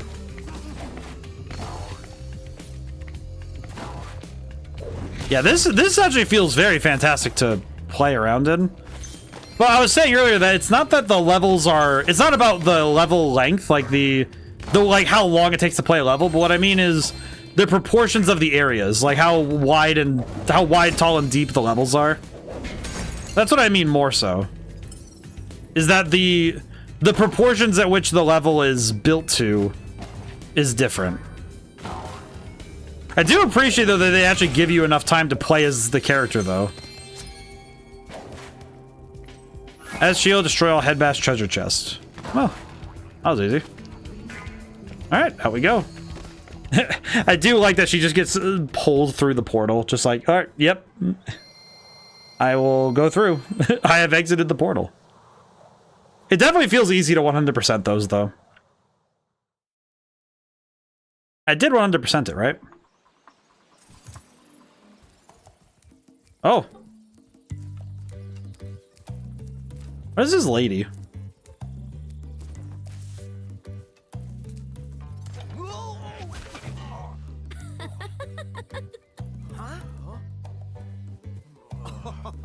Look out, Hunter. It's the scary sorceress. I warned you already. This place isn't safe for small dragons and pussycats. Wow. Thanks, but I think we can look after ourselves. Dang. Try looking after this.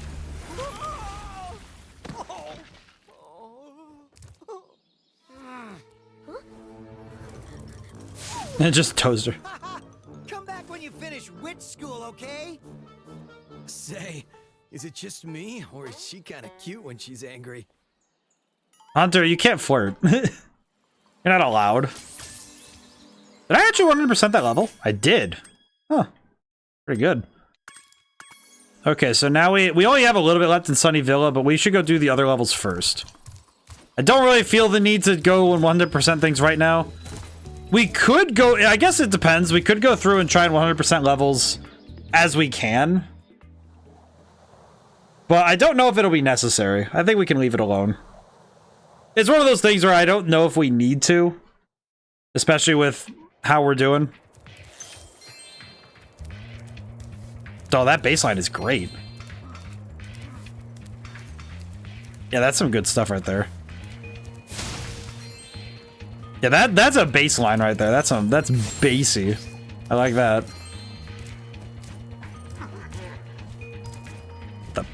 Hey, you there, egregious child. The Rhinox have shut down our... Oh, it's a cloud gen. Oh, I see. I was like, why can't I? Yeah, I can. Whoa. Stop doing that. Yeah, well, this one reminds me a bit of the wizard level. My brain is turning off trying to remember which wizard level it is, but the tower, the one with the supercharged challenges.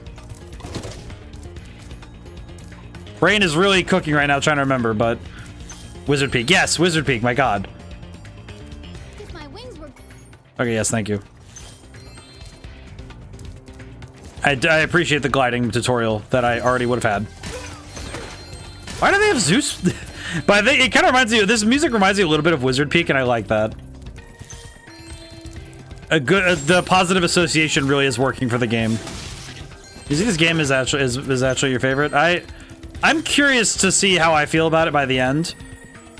But it sounded pretty good so far. I'm liking this. I'm liking the bops. I appreciate these immaculate... These vibes are absolutely immaculate right now. I will say, this game definitely spoils me, though, that I think... I definitely think that Magic Worlds need to have more funky music. I feel like it's overdone now to have orchestras doing everything, in my opinion. We need to go back to when we had funky music doing stuff. We need funkier music. That may be why Persona 3's soundtrack really stuck to me. That might be why Persona 3 is probably one of my favorite games this year. Like Persona 3 Reload. I think that might be it might be a good part of why that game is absolutely staying in my brain. Especially the music. I think the music of that game is S tier. That's some of the best stuff I've ever heard. Egg? There we go. I like that it just kind of goes, what? And it just gets taken away into the void. Sent back to God. Reaffirmed their existence. But I do really like I like it when the music fits the vibes that the developers are going for, and not just, obviously I recommend going back and listen to the OG music, compare what Reignited did. You kind of spitting. Hang on. We'll do that really quick for this one, at least. Sound. Let me see.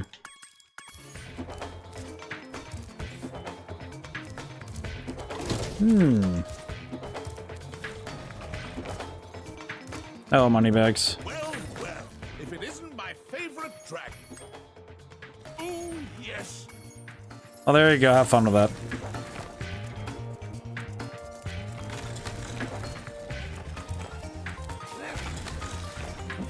But I could definitely, yeah, the vibes are there. I like this. I've been liking the Reignited music myself. Actually, I've been really liking the Reignited music, but I definitely hear it. It's. Oh yes, thank you. Up. And we're good. Yeah, I'm liking the music. The music is a jam. Well, I think that I feel like this game in between this for me, I always, because I grew up with the OG, it has a soft spot in my mind. I will say, Neo, that is basically how I feel about every Sonic, pretty much every Sonic, like 3D Sonic soundtrack. I think that's kind of why I feel the way I do about it, because I grew up with, it was like Sonic Adventure 1 and 2, and then the Sonic, it was Sonic Mega Collection and the Sonic Genesis Collection, I believe. Well, there's the Sonic, there's 3 collections. I had Sonic Gems and Sonic Mega Collection. That was what I had. Oh, you activated the bellows. But I definitely really like the. I definitely have mental. There are certain soundtracks for video games that I definitely have a soft spot for the soundtracks that I grew up with. I think everybody does to an extent have. Definitely, I think everybody definitely has a preference for the things that they got to grow up with and get to have. Whoa, I am going. Where did I go? Where am I? We usually wake up our rain cloud at the crack. Okie dokie.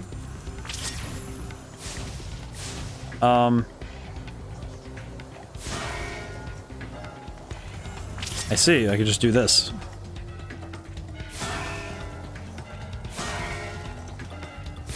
Intriguing. Well, I think when we grow up with a soundtrack or with a set of music, we tend to hold it very kindly in our minds. Even more kindly than maybe we might if the soundtrack is okay. It's like, but it was the thing that we got to know and grew up with. I heard that nerd. Where is he? You! The egregious nerds are back! Okay, I'll figure out his path soon, but I should probably go grab all the gems really quick just so I don't forget. Yep, thieves are back. Which makes sense given that we have the dragon eggs again, so it makes sense that that they would come back as well, but I think these little challenges where you just go charging off after somebody, I like that. Oh, thank you, Cody. I'm gonna stretch and hydrate really quick. How's it going today? Oh boy. Oh, I can feel it in my shoulders. I definitely worked out. I'm gonna go get my boy as well. My boy. My son. I don't think I've changed out Fox of the Month yet. Koromaru is definitely. Just got home from having dinner with my phone. Hey, that's very nice. How was that? It's always nice to go have dinner with family. There's the nerd. I will go get this boy. He will not escape me. Oh, I closed that gap really fast. Holy crap.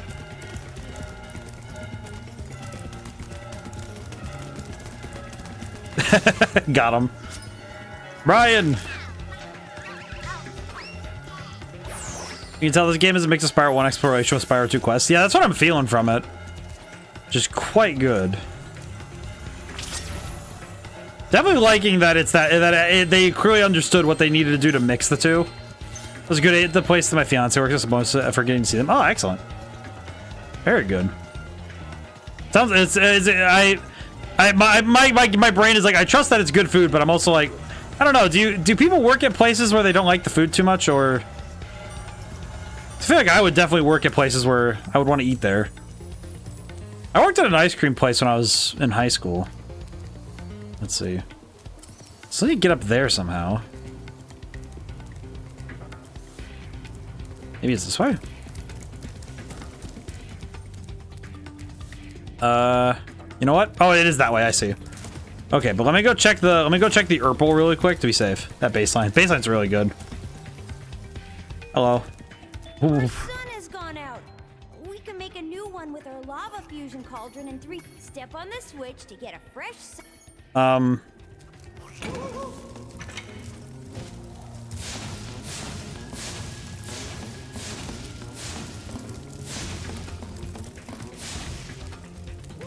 I'm so confused.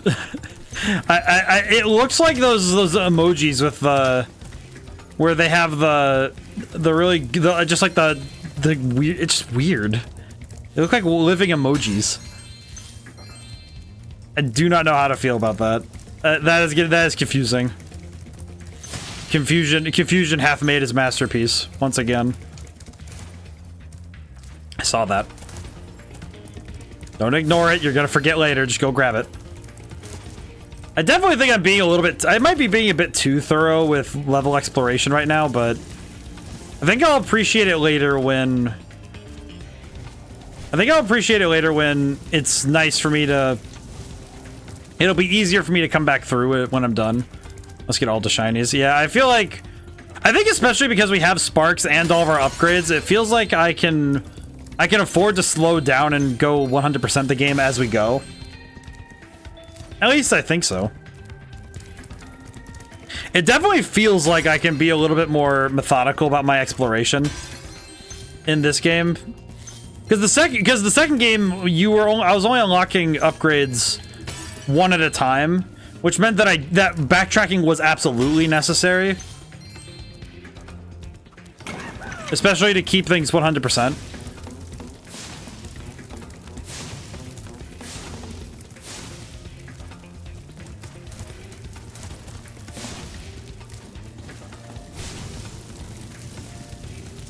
There we go. Alright, and then we just gotta get the third one there. Shouldn't be too hard.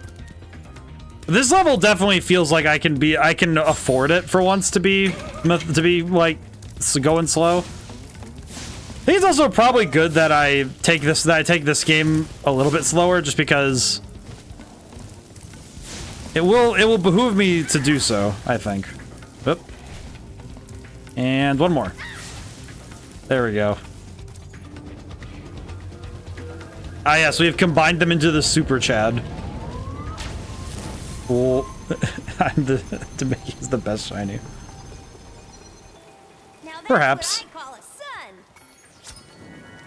I appreciate that all these quote-unquote not things that are supposed to be the things that we have, but they turn out to be dragon eggs, so that's good. Alright, we have to go back to get stuff. I think we're pretty much we're almost done with this area, if I'm not mistaken. Yeah, we gotta get up there somehow, which means we need to get over there. Yeah, I see it now, I think. At least I think. I don't know. Let me go back. Let me go back this way and see if I can't find another route upwards. Oh! Well, that was good. Cloud Spire is actually easy to complete, isn't it? It definitely feels easier, I will say. I definitely think it definitely feels easier, for sure. I just realized Sparks works fundamentally different now. I just thought about it, because he was going for the thing that was closest to me, not the biggest one. I just thought about that. Because in Spyro 2, it was going for the biggest one, not the one that was closest, and this time it goes for closest. It goes for by proximity. I just thought about that. I was just complaining about that in Spyro 2, and then Spyro 3. Oh yeah, by the way, we fixed it. It's like, what? I see. So that's actually kind of neat, because that's clearly like from between Spyros 2 and 3, they actually had that. That probably came up in their dev talk. Huh. Cool. Doesn't make me a prophet. It just means that I'm happy. It just means that I kind of understood what was what could have been a pro or a con of the game. Okay, so that's all the eggs. And that is almost all of the gems. Where are these last 6 gems? Oh, there's one. Okay, that way. I see.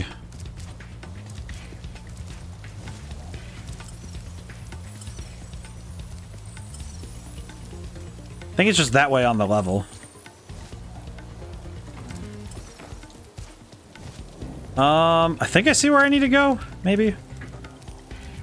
Burn this strange bird. Okay. I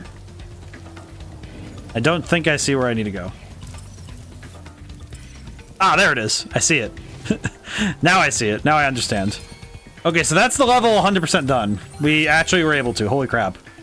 Yeah, this game definitely feels a lot easier. I think I could reasonably 100% this in short time. I think this is one I could definitely do in short time. At least in terms of making sure that each level I do, I can finish up. I think what I would want to do personally is, it might be, I think what I'll do is I'll try to 100% each level as I can, and the ones I don't 100% right away, what I'll do is I'll try to finish them before I leave the total area, if I can. Obviously, if there are upgrades I'm missing, then won't be that big a deal, but we'll see. Honestly, I'm just pretty happy that we are able to get so much done in a single go. It's pretty sick. It's also nice that this game, they actually made it so that the backtracking is sort of like optional, where it's not really a required thing that you have to play through each level multiple times. Yeah, because now I'm kind of tempted to go see if I can finish Sunny Villa, because we did talk to Sheila, so I'm tempted to see if we can go do that. At the very least, this would give me a glimpse into what replaying is going to look like. Because it probably will be important that I know how to replay levels. Let's see. Okay, now I'm going to go find that Sheila sign first, actually, because I would like to know how that's going to work. Yeah, see that, Sparks, thank you. I'm going to go check that first, actually, because I think of all things I would like to see that first.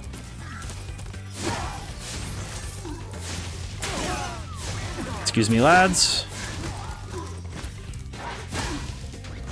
I'm just gonna zoom through this really quick because I know where I'm going.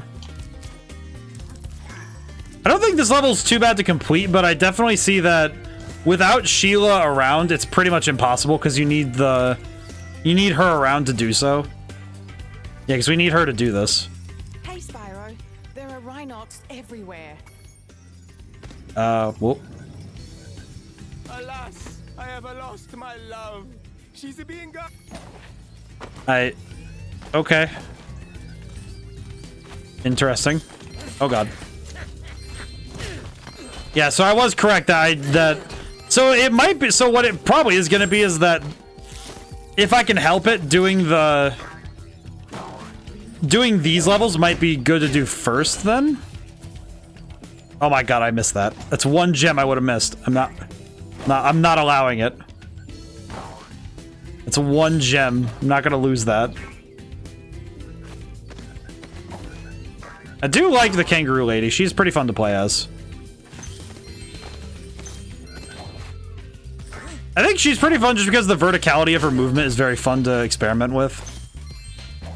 I think good movement options make a character fun in a 3D platformer, so they did make the challenge sub-area. I think I know why they did that. On a programming side, I can see I could make some theory. I could theory craft a little bit, but I'm curious what you think, because I have my ideas, but I only have conjecture. Especially as somebody who does not know the series super well.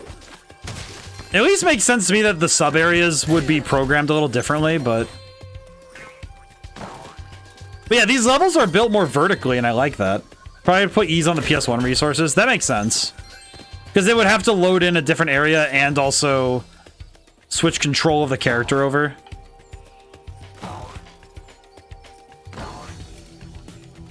Look at this jump. Oh, I do appreciate that. I do appreciate that her movement speed isn't too bad. Let's see. In the original, it's possible to corrupt the VRAM with those portals. Ah, I see.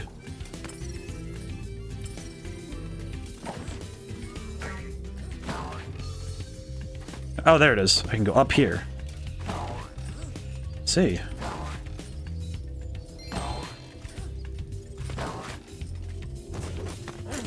Kick. Kick. Kick. How much higher does this place go? Yeah, it makes sense though that those portals though would be a little difficult on the system. Is it weird this kind of reminds me a little bit of the Breath of the Wild towers for some reason? Can't quite put my finger on why, but yeah, I'm gonna deal with you in a moment once I grab all the gems. I'm here for the finances, thank you. Oh, ma'am. What? Marco sent you here. I've got a restraining order against him. Okay, thanks for giving me the egg at least. Thank you for letting me vaporize this child. Big appreciation. Alright, down I go.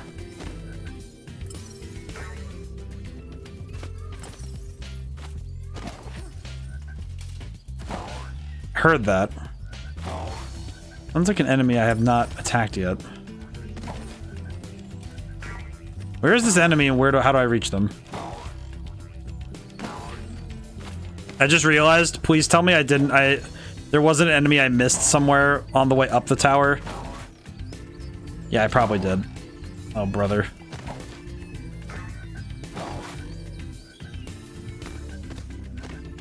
That feels a little sad. I do at least like the music here. Music makes me happy. Oh, it's there, I think. I see? I think? No. Oh god. This is Sheila's theme. I do like it. It's pretty good. I hear that sound of a rhino doing something stupid. Where is he? Hear him. Where is he?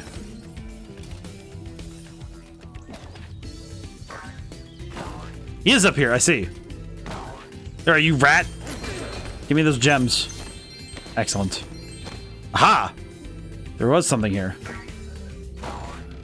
Very good. I had to think about that.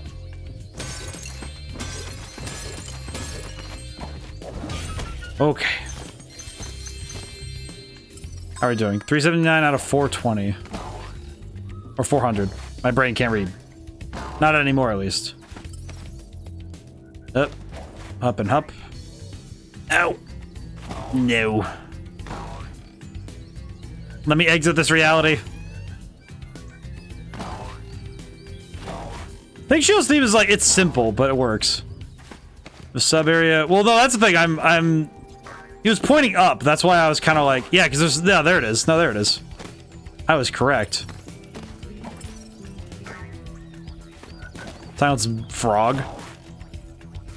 Aha! I was correct. I was aware. My brain is working still. Yeah, because now it's pointing back to the portal. There we go. Well, have fun with that, Marco. Oh, that's right. We still have to get those gems. How does one reach? Thank you. Okay, so now we need to find a way up to those ones. Brain isn't fudge yet. Yeah, it's like it's usually like the last. I said the last hour, but I think it's usually like the last 15-20 minutes. But I think that's just because when it's 11 o'clock, I think my brain just defaults to, oh yeah, it's time to go to bed. You know.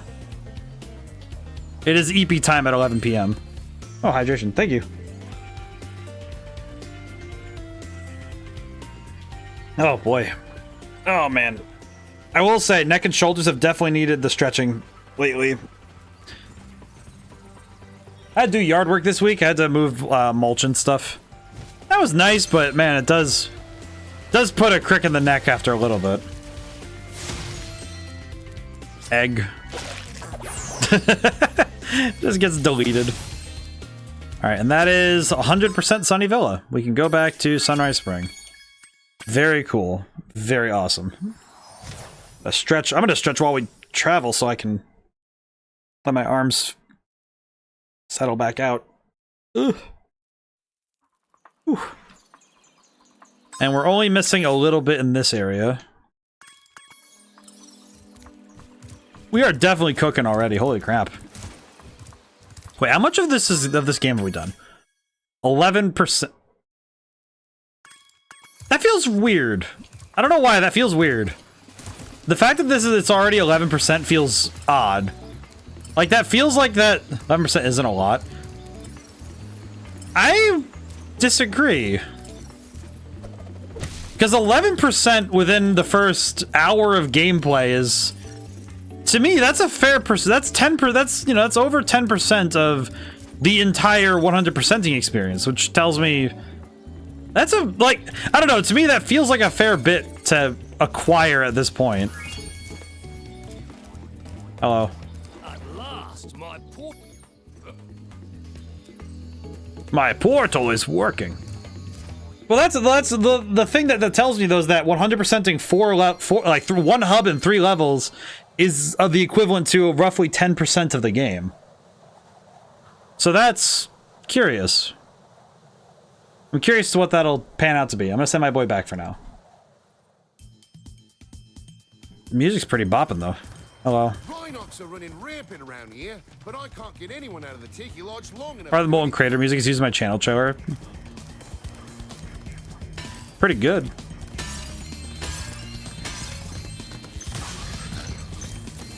Pretty solid bop right here.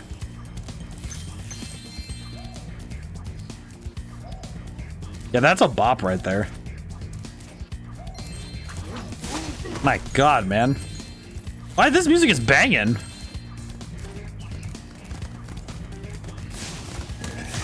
They were cooking with this one, my god. The ambient funk is beautiful. This game is full of bangers right from the start. I think at the very least they've been doing, it's like it ranges from I like this to, oh yeah, this is a jam. Like pretty good overall though. It's at the very least it's giving me more feelings than, because I think Spyro 2 is in such an unfortunate position because Spyro 1 is just like, Spyro 1's a really strong start, and then this game is already proving to have some strength, but I think more so it's that I get to see the strong points of Spyro 3 after seeing the low points of Spyro 2, which does not do the game favors, which I think is a bit unfair. I do think that's a bit unfair to it. Thank you for telling me about Sparks. But I do appreciate Spyro 2 had to innovate on Spyro 1, Spyro 3. Yeah, that's the thing. It feels like Spyro 2 had to happen so Spyro 3 could really cook. So that's what it seems like. Is that it seems like Spyro 2 had to had to do a lot of the risk taking.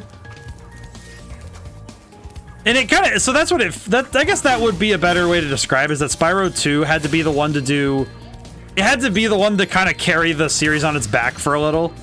And then and then Spyro 3 kind of showed the fruit of that labor. Which does make me, it does make me a little sad for Spyro 2 though, because it means that Spyro 2 really had to suffer for it. Which is a little bit upsetting. Oh no, too early. I did that way too early. Then again, I kind of got used to Spyro 2's hover. The hover for Spyro 2 definitely was a little bit of that feeling where I had to do it early so I wouldn't screw it up. Ow. Oh god. I got comboed, why? I do not appreciate getting comboed. But yeah, the level design is definitely stronger here because they're using more of what I was talking about earlier, the leading lines, you know, having things that draw your eyes out towards the things that you want to get to. Here, take this egg. But also the way that they choose to make sure that the player is paying attention still. Kind of like that they do it. The game definitely is doing. I see. Sergeant Bird is on an important mission. I see. So this is another sub level where I can't really do anything about it until later. I see. I did get the key though, so that key should open the. That key opens the box at the beginning. Key chest are returning. Yeah, that's what I noticed it earlier, and seeing it now. Oh, but the level loops. Interesting. Very good. Last Spyro 1 mechanics coming back. Yeah, for the better, I think. In my opinion, I do think that the Spyro 1 mechanics are a little bit better for... I think that this game leaning more into the collectathon vibe rather than the questing vibe is a little bit... I definitely think it works a little better for the game, to the game's credit. Jump.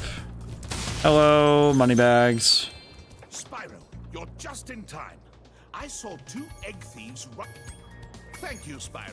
And I appreciate that he saw the eggs and said, you have to pay me to go find the eggs. And it's like, oh, thanks, man. I appreciate it. Hello. Are you the dragon looking for all the...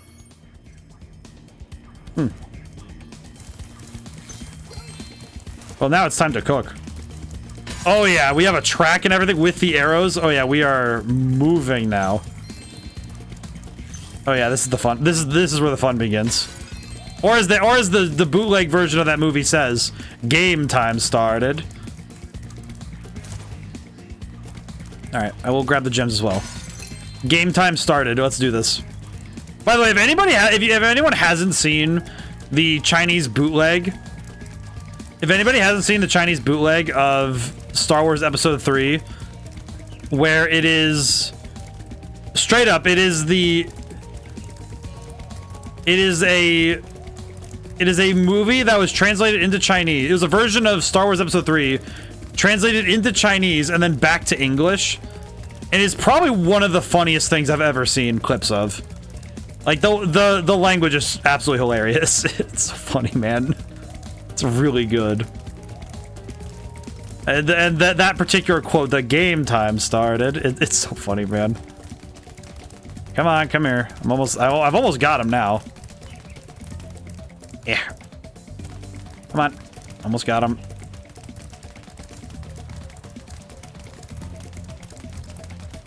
Swear I can taste it. I can taste victory.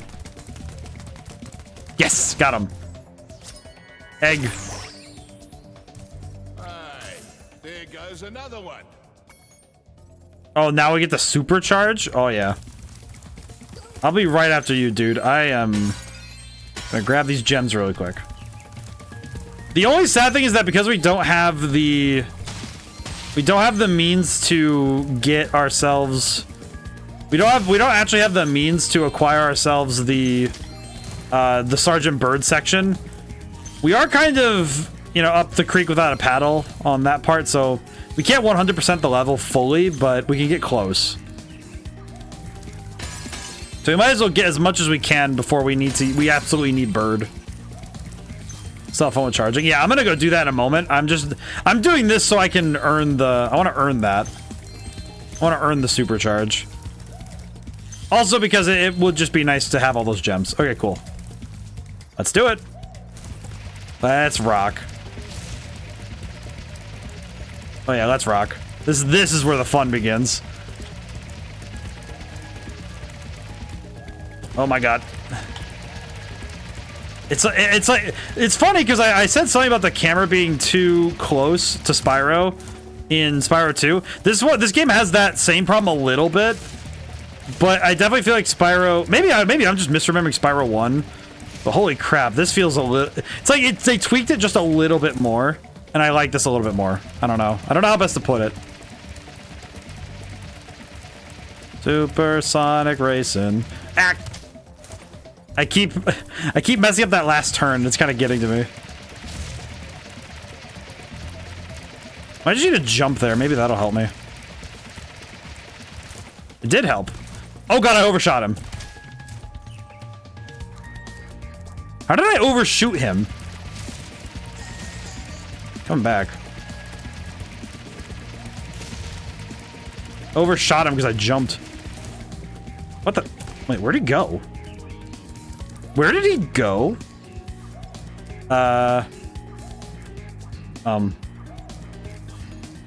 Hello? Where is he? Where did I get him to go?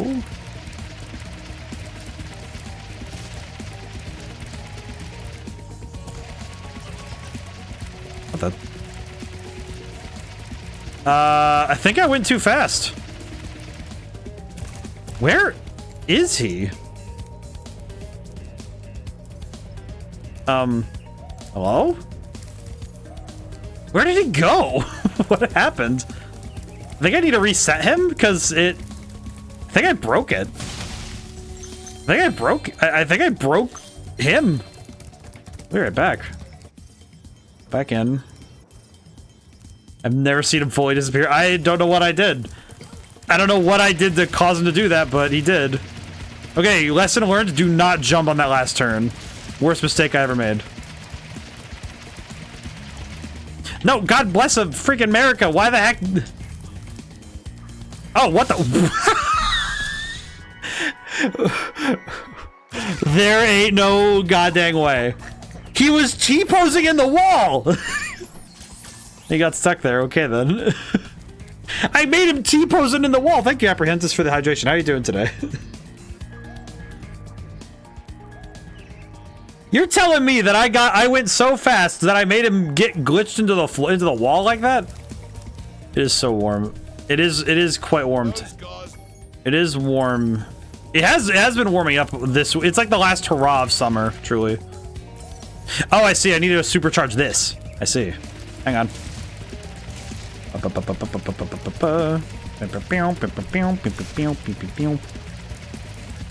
Yes, got it. Nice. 108 in Southern California. Jeez. Agony. Agony. Pain. Agony even. Okay, portal. Okay, there is a gem. Something up there. Okay. God, that baseline is just bumping. That is disgusting. Flat base. I'm not gonna lie, Chief. This base is it has my brain going. All right. Well, the most I can do right now is I need birds, so we'll come back. I require the bird in order to go forward, at least on the optional stuff, so we can come back. So they didn't fully get rid of the slap base gets the happy chemicals going. I think good baselines are where my happy place is. Good baselines in video game music. That's good stuff. What? Oh, this one. That's right. Nice. Well, I guess we can never go back to Molten Crater. That's sad. Ripperonis. Backtracking never went away, but it seems to be less of a requirement. Yeah, it's just that they lessened the impact of it. In my mind. Anime Music's Pogo Sticks is one of my favorites. Sounds pretty good. I'm a big fan of the... I listen to Tool a fair bit. Hey, my portal is working. I'll see you at the beach.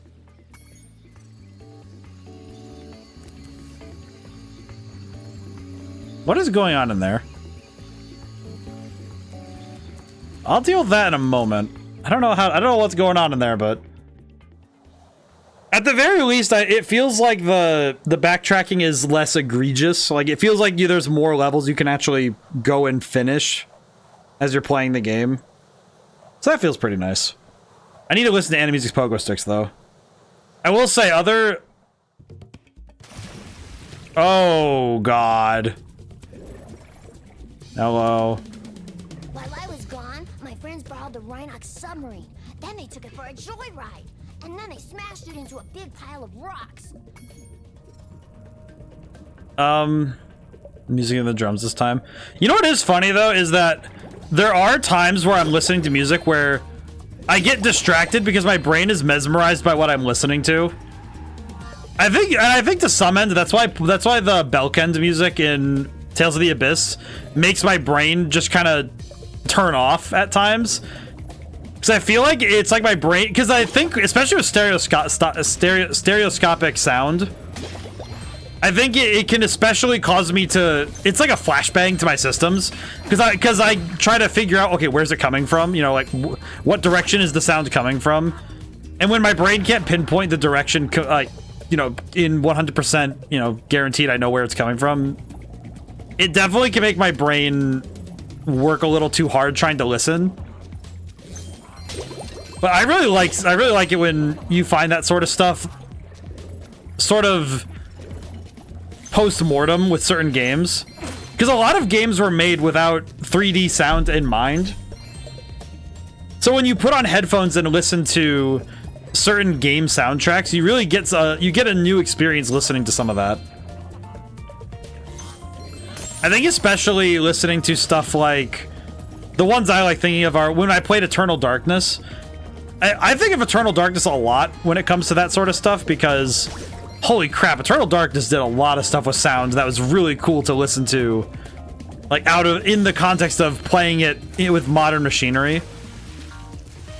It's really cool.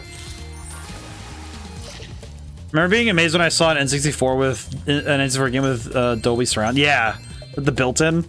If you want a quick summary of your it's really cool because it really, I think those are the kind of things that show the advancements in technology almost a little bit more. Because I almost feel like you get a better sense of what is really different about the game's technology is when you get to see stuff like that happen, you know? Okay, I'm gonna go back down really quick because there is a area I didn't check all the way, so we'll go and we'll do and double check both as best we can. But it's that sort of stuff that is, it's very easy to take for granted nowadays, especially nowadays when with our technology having taken such massive leaps. But it's really cool when you go back to older games and see how that technology affects our play now. My dad had just installed a Dolby receiver, so that was particularly novel for me. Man, that's cool. It's all just cool to think about. Oh, pineapple. Especially because that sort of tech was just so new.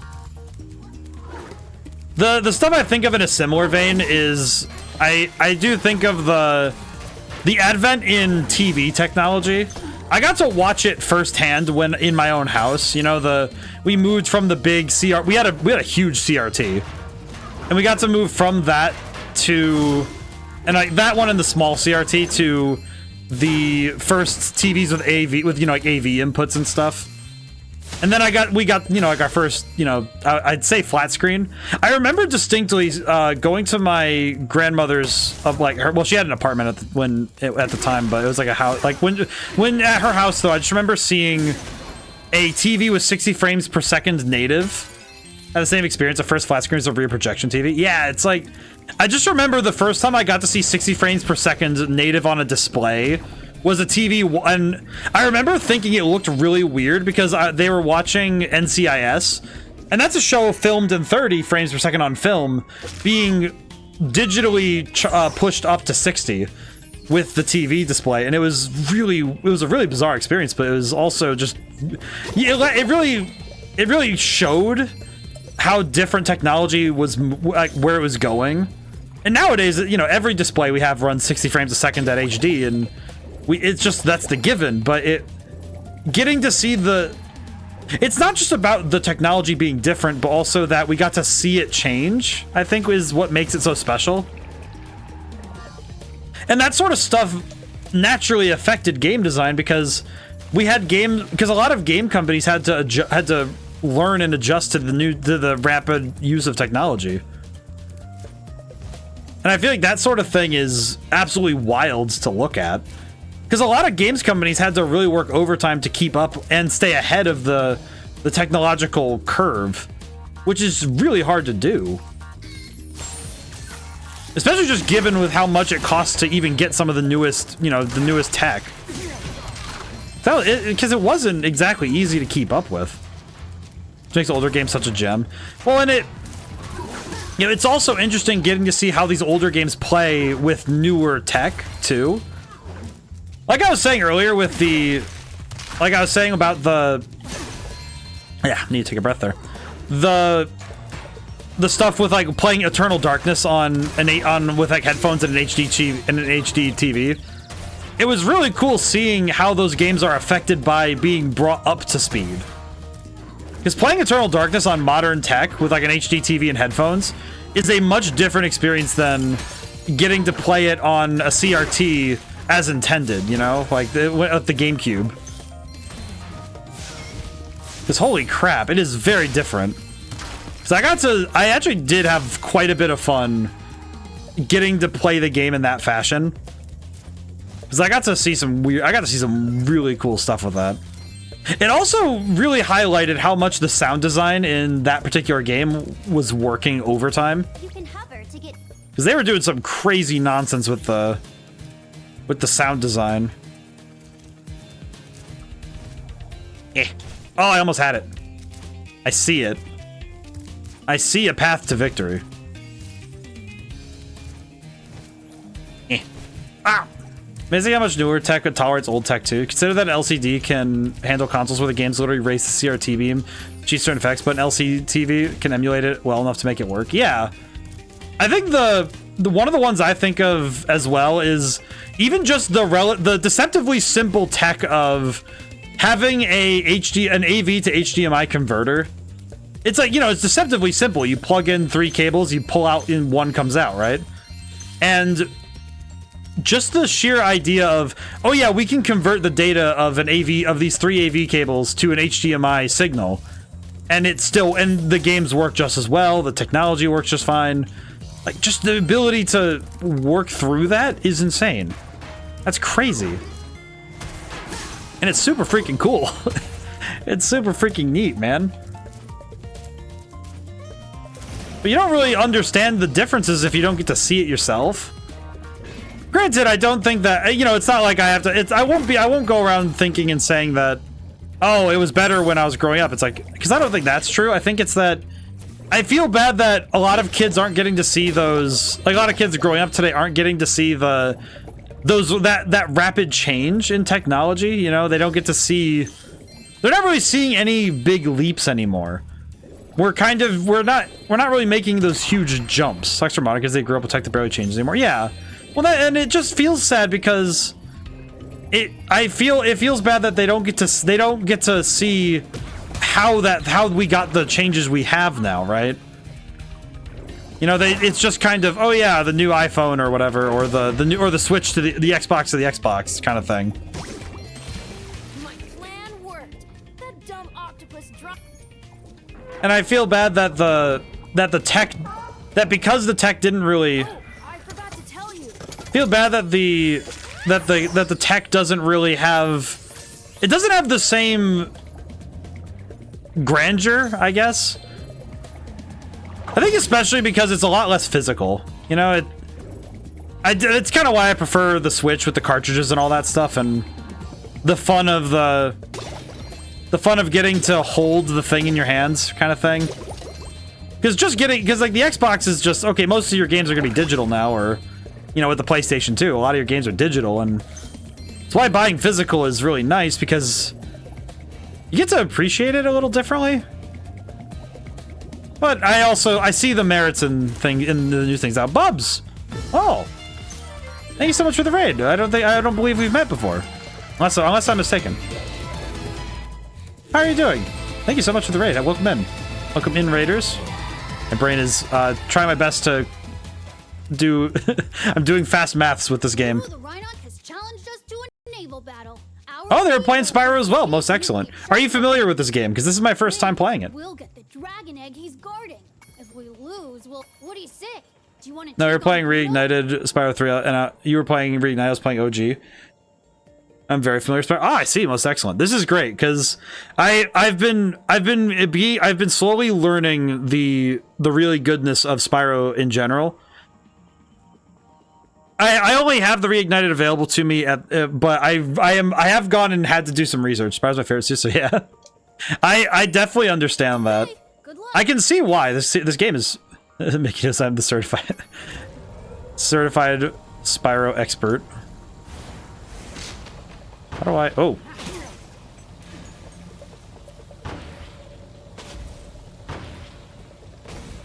I have to learn how to shoot. Well, I definitely can see why this is a classic and a favorite. You get my certification. Well, you're playing classic, so you're already like. Oh god. Oh god. Oh god. Oh, it's like Chaos 4. I see. I can use this. I don't know why, but Spyro's expression while I just zoom around like this is very funny. Oh god. Spin. I can just spin. This is pretty good. The vehicles are definitely a bit confusing for me, but I'm liking them. At some point, Mickey would go back and play the OG version just because why not? If I find a way to get a hold of them, I would definitely. Spyro is quite chill in all manner of dangerous situations. I do find it just very funny that he's just kind of dead-faced while we're driving around, being chased by a mechanical shark. Oh god.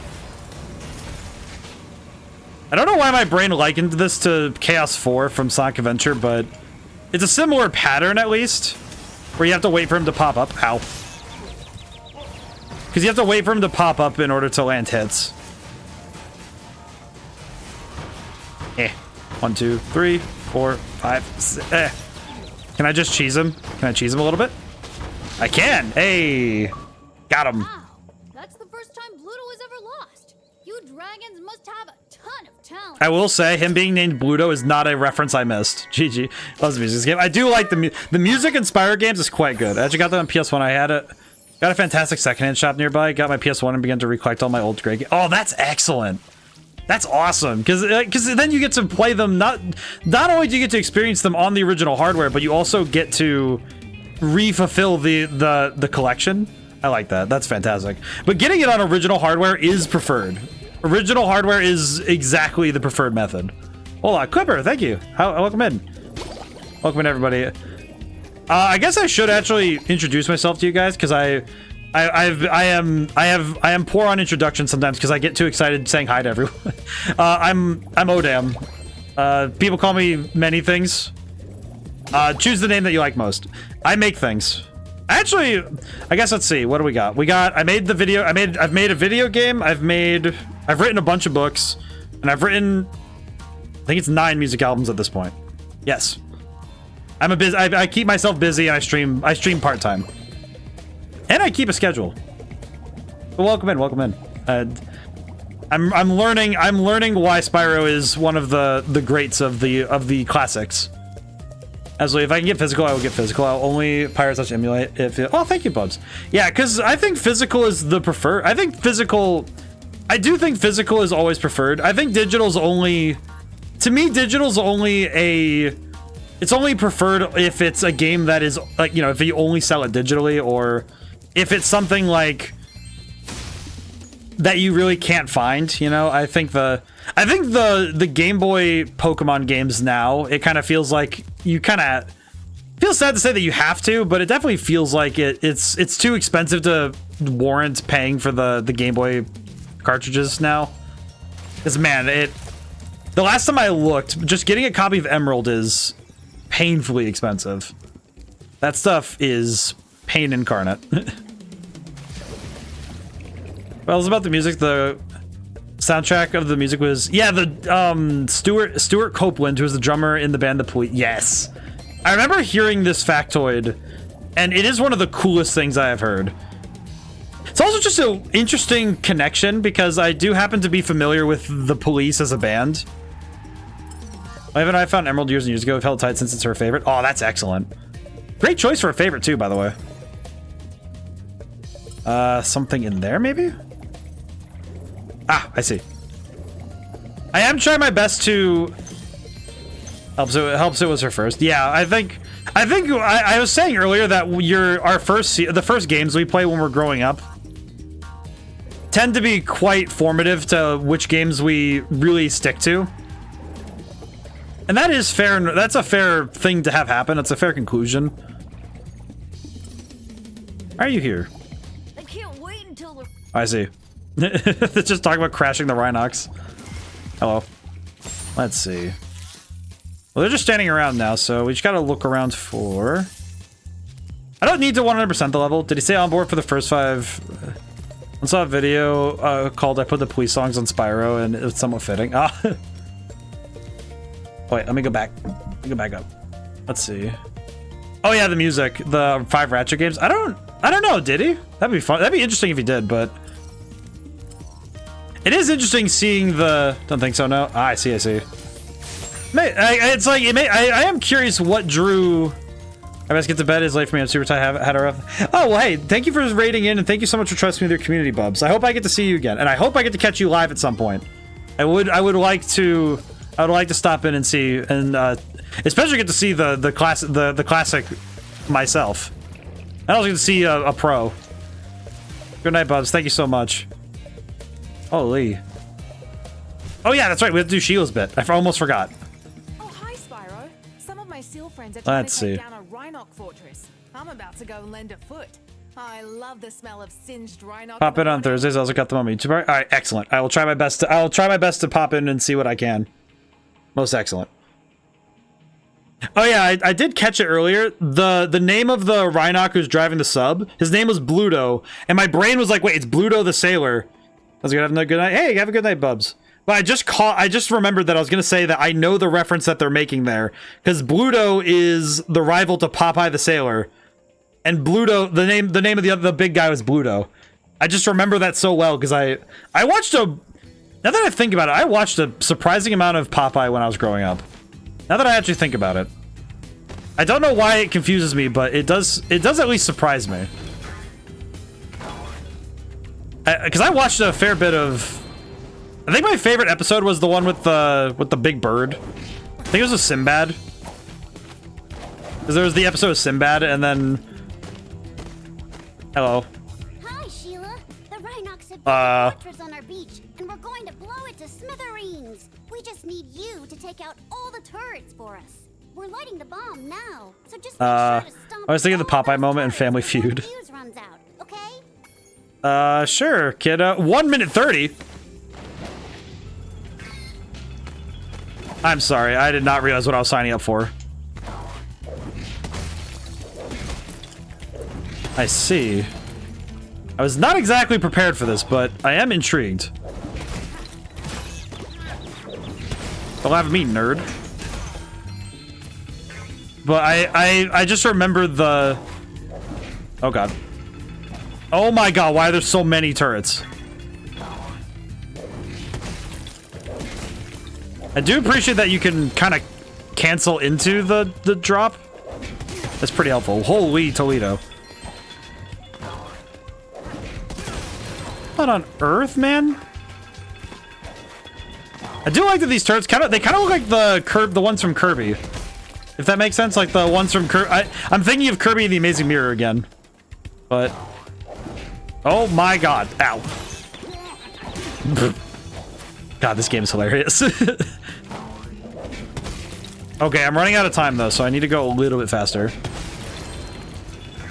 Basically, it was a tiebreaker, and the prompt was name Popeye's favorite food, and the girl on the left team enthusiastically said chicken. Ugh. Oh my god, dude! I can't even imagine seeing that in person. Ugh. Oh my god. Wow, I can't believe I survived that blast. It's a good thing I kept this egg nice and safe in my pocket. Oh my god. If I was listening to somebody talk about Popeye and they said chicken was his favorite food, I would lose my mind. Like, what do you mean? Add plan carry. Yeah, I'll wait. Yeah, you accurate. Hang on. Let's see. I'll talk about level design or something. I'll talk Popeye in a moment. Hang on. Okay. I will do so. Ready? Okay.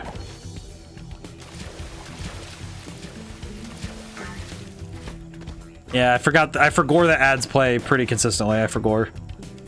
It's my B. I need to go. Oh, I need to go back in the. Oh man. What did I miss?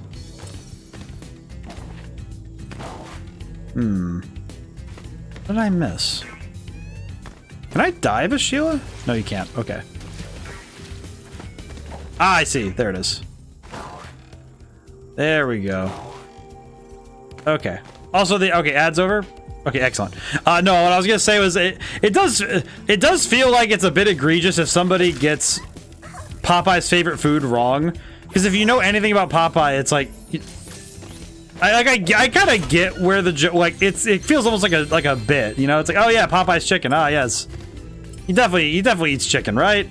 It's like, oh my god, you sweet summer child, why would you make this mistake upon me? Oh man, I have never heard the Popeyes bit from Family Feud, but now I feel like that bit would do me psychic damage, but it is very funny. I like that though. That's good. Let's see, where am I going? Up, I guess. There's something up here. And behind her is so embarrassed. I would feel just as embarrassed, to be honest. Like, on the one hand, I get it, but also, oh my god. I feel like it's specifically the fact that it's on national television, too. You know? Oh, hey, there's all the gems. Is that all the eggs, too? I'm missing an egg. Where's the egg? Where is the egg? Oh, wait, have I talked to the guy about the portal yet? Oh, wait, no, we did. No, we did. Oh, and he doesn't find eggs. Oh, no. It means I have to figure out where he is. Where the heck are the eggs? Yeah, this is gonna be awkward because that means I have to figure out where the eggs are. Yeah, because we have the return home thing. I guess I should look. Is there clear out the pipe? Oh, there's a pipe that needs clearing out. Okay, I think I can figure from that hint alone. I think I can intuit where I need to go. At least I think so. At least in theory, it shouldn't be that bad. Yeah, I feel like that's the sort of thing though, where when you're on national TV and something like that happens, it's just what do you do besides just cover your face and hope that the world is merciful. So I like a seashell shore. Seashell shore. Jeez, man, the tongue twisters, right? Cry a little bit. I will say I'm liking this level. I'm definitely liking the level design a little bit more in 3 over 2, I think. Even beyond just like me being a bit salted about the last things we had to do, and my skill issue. But I do think that the level design here is a little bit more, at least to me, it feels a bit more legible. But I also think that it is, again, one of those things where a bit subjective. But I do think that the level design here is quite good. Okay, I don't know where this last egg is. Sorry, bird. But I need to find the pipe, which I don't really know where that is.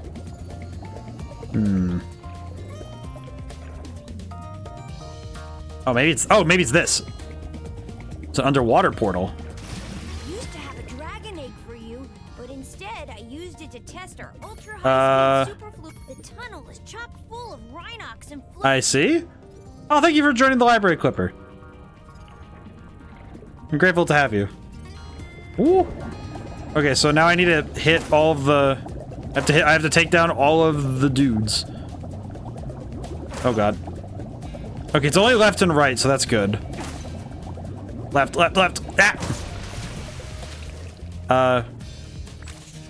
I'll try again. Thank you so much, Clipper. Oh. We are currently... So the current vibe is Wednesdays we've been playing Tales of the Abyss. You know what would be a 60 follower animation? Have a dynamic book with a person's name and avatar flying a bookshelf. No problem. I will say, Neo, that sounds awesome. I do not know how I would be able to do that. I like I will say the discs right now. I will say that the discs right now are a little bit of a... I feel like it's a weird choice on my behalf, but I did the discs because... I kind of did the discs because of the Scooby-Doo game we played a while ago. Because I was like, oh yeah, this works really well for... In a weird way, it works really well for being able to showcase different character art from games we've played on stream. And I kind of like it. I don't know, I like the funny discs. It also lets me play around with sound effects a little more, but we'll see. I think what I might do is if I switch from discs, it'll be switching to books instead. But we'll see. I will say the only thing that makes me balk at that a tiny bit is because I have to do the animations. Because I would have to do that. Watch me actually try to program the idea. Well, I would just do it as an animation. I would probably just have to do it that way. And just have the, like, I would just use the text in stream elements. And just have I would have the text pop up and do something like that. I'm not sure. Pretty sure it could be programmed, though. I tend to run pretty low power, at least art assets. This egg has surprisingly There we go. Our submarines will be egg-shaped. But I like this. I have a bot framework that could do it. Perhaps. Might well be something I think about later. I think what I like doing is at this point I've kind of been making a point of once a year I go through and I try to do some improvements to the aesthetics on stream. I say once a year, but then I do it every couple months anyway. A streamer's just trying to do crazy stuff. I mean, it's fun though. Because you have fun with it, you know. You try to change up the show a little bit, make the backgrounds a little fresh, try some new stuff. I mean, I think in a couple months I'm probably gonna update the bookshelf behind me. I'm probably gonna update that a little bit. I'm probably gonna trim down the border again a little bit. Just like a question. How much should I get done? Yeah, because I can't do this one. So, wow, pretty good. The balloon's all ready, sir. Just jump on. Sure. Up I go. Midday Gardens. Ooh.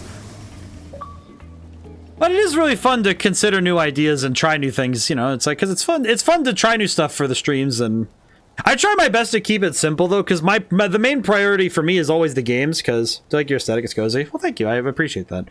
It's like I try to keep my stuff simple just because... Listen carefully, you stupid Oh, this is... Oh, wait, cutscene. I'm only going to ask you one more time. Why haven't you disposed of that infernal dragon? I've tried to scare him off, Your Highness, but he's just not afraid of anything. Not afraid? Not afraid? Why have I been training you all these years? Use some magic! Here's a spell book. Whip up a monster and eliminate him! Kill him? I don't care what you do, you useless brat, as long as you get rid of him.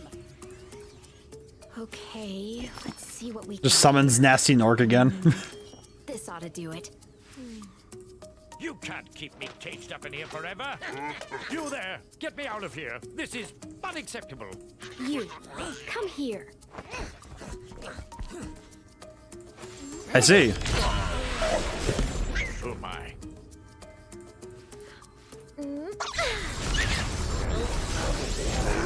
Oh, that's disturbing. Yeah, we should call HR and file a complaint. She's disrespected. Yeah, she does. He's been given a mohawk. I see. Very good. It is blood red up here. What is happening? But the thing I do is I prefer to keep the focus on the game because When I heard that Sorceress was planning to ambush you, I got here as fast as I could. No worries though.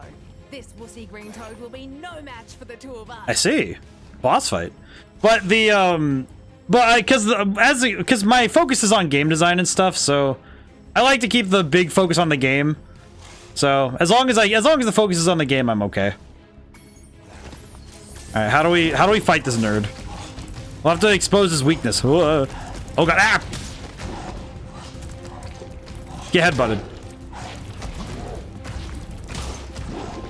I see. Get sent. Oh, it's like, oh, maybe it's like, oh. Cool. Oh man, that motion board is very strange to look at, but that's kind of neat. Even the boss arena format that works. This is pretty sick, actually.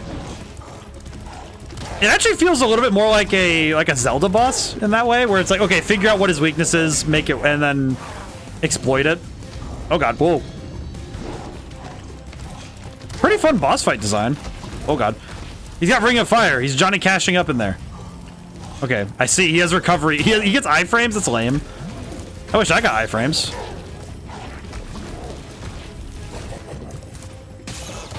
I don't think he realizes I'm willing to sacrifice life a little bit just to do this a little bit faster. I probably shouldn't do that though, because that is probably going to cost me a little bit. Ow. Yeah, it cost me a lot. Wait, I saw that. Sheep. Very good. Whoop. And got him. Whoa, whoa. Whoa. Almost had me. Let's see. I'm going to need to pay closer attention to that sort of thing. Ow. Got him. Nope, no I didn't. Ah, God. I keep rushing in too early. At least they give you sheep. That's good. Music's bopping. The music's quite good. I do appreciate the music in this game. Again, it's that feeling that I appreciate that it's not just an orchestra, you know? That's the sort of thing I've kind of gotten tired with in modern games. A lot of modern scores is that it's nice when when the instrument varieties are cooking, you know?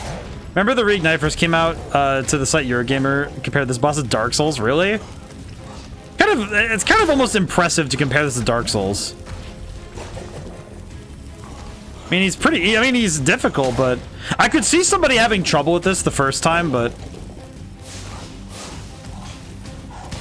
oh my god, this boss isn't even hard. Yeah, I'm just acting like a fool. Hang on. There we go. Nope, not quite. This is nowhere near Dark Souls. Yeah, it's like, well, and even then, Dark Souls isn't particularly hard if you level up, you know? Because as long as you're leveling up okay, it's, you know, it's not that bad. But then again, I think journalists with their need to get reviews out, it kind of screws them over because they need to play quickly. So they don't have the time or the means to be able to level up properly. Ow. There we go. Oh, I almost had him. Ow. Stop that. Stop that. Knockback is a bit weird. It's weird, but it's not egregious. Oh. It definitely feels like it's probably not intended for me to iframe through it like that, but that's just what I do. Like, I probably shouldn't be doing iframes to get through that, but there we go. Easy peasy. Poor guy has to get dissolved in lava, but egg. Oh, he died. Oops. Oh, that's all right. All right. See you later. Just fly off. Man, PS1 Buzz was like stalking your back whenever he starts rolling. Definitely. I could easily see that would be the case. Very chainsaw sound effect. It feels to me like it would be similar to when I played Shadow of the Colossus. Window to hit Buzz is much smaller here than the original, if I recall correctly. Really? Oh, that's kind of amazing because PS1 Buzz can be cheesed. I see. Interesting. I mean, I was able to do it I was able to cheese that one a little bit by utilizing iframes, but it must be a lot easier than what you guys are saying. Well, you said the chainsaw effect, and for some reason that reminded me of when we played Shadow of the Colossus and the desert enemy. The one that's in the ground. Oh, man. I just remember that one chasing you is so scary. You know, she's Buzz to fly up super high. Oh, I see. Okay, Dragon. You've managed to survive longer than I expected, but you haven't the slightest idea what sort of dangers lie ahead of you. I suggest you grab your cat friend and whatever eggs you found and hightail it back home while you still can. I'm telling you this for your own good, you know. Nah. Okay, so we don't have enough time today to do new levels, so we'll grab some things and then I will go over schedule stuff for the foreseeable couple days. Oops. Well, the rabbit is dead. Let's see. So Sunday we're finishing up Cave Story on Sunday. We started it last Sunday, and we have to do the back half this Sunday. And for everyone who's new, that's on Sunday 7 p.m. Eastern Standard. Because all of my streams start that. Glad you like Spyro 3, which is great. Yeah, I'm excited to see this one to its end. Thursdays are gonna be my Wednesdays and Thursdays have been so good lately because between Tales of the Abyss and Spyro, I have been eating pretty good, all things considered, in terms of levels, games, and the specific things that they've been asking of me. It's been quite good. I'm very happy with that. Where is he? There. Alright, last thing we're doing today. I'm gonna take down this nerd. Back here, you nerd. You can't escape me this time. Your days are numbered. Got him. Well, she's been deleted, so this is excellent. Alright, very good. Alrighty. To that end, let me quit the game. There we go. Alright, cool. Alrighty, so thank you all for coming by. Thank you to everyone who came by, who couldn't stay to the end. And I really need to make sure I'm gonna need to make sure I thank Bubs for the raid, because that was very kind. Very kind of my man. Bubs. I also need to make sure I find him on Twitter so I can thank him. Thanks for streaming, ODaM. Well, thank you all for coming by. So yeah, Sunday, stream as usual. I am trying my best to get my next project out as soon as I can. But it's, you know, it's one of those things that it takes as much time as it needs to. I kind of hope I can finish the short story collection before Halloween. Because I feel like it would be... I feel like the stories I've been writing lately for the short stories has been... be a really good read for, you know, the spooky month. So I'll try and double time that one and see if we can't get that out sooner rather than later. Yeah. All right, let's see. Is there anybody... I'll check really quick if we can pay Bubs' kindness forward and raid out as well. I should be in a better habit of raiding more often. I've been bad about it lately. Wait, what? I see. I just saw a game I might want to go raid into. Because I saw one... We raided into her earlier this week, I think. No, it was last week. Alita, because I believe she's playing the Bugs Life PC game. And I'm very curious to see if... I want to see if this is the game I think she's playing. Let me go see. Because I would like to raid into this. I am intrigued. Let me see. Hang on. I want to investigate. Oh my god, it is the one. It is that game. That fabled game from the past. Alright, we will raid there. Most excellent. Now then. Now whenever I see you guys next, goodbye for now, and thank you so much. I'll see you soon.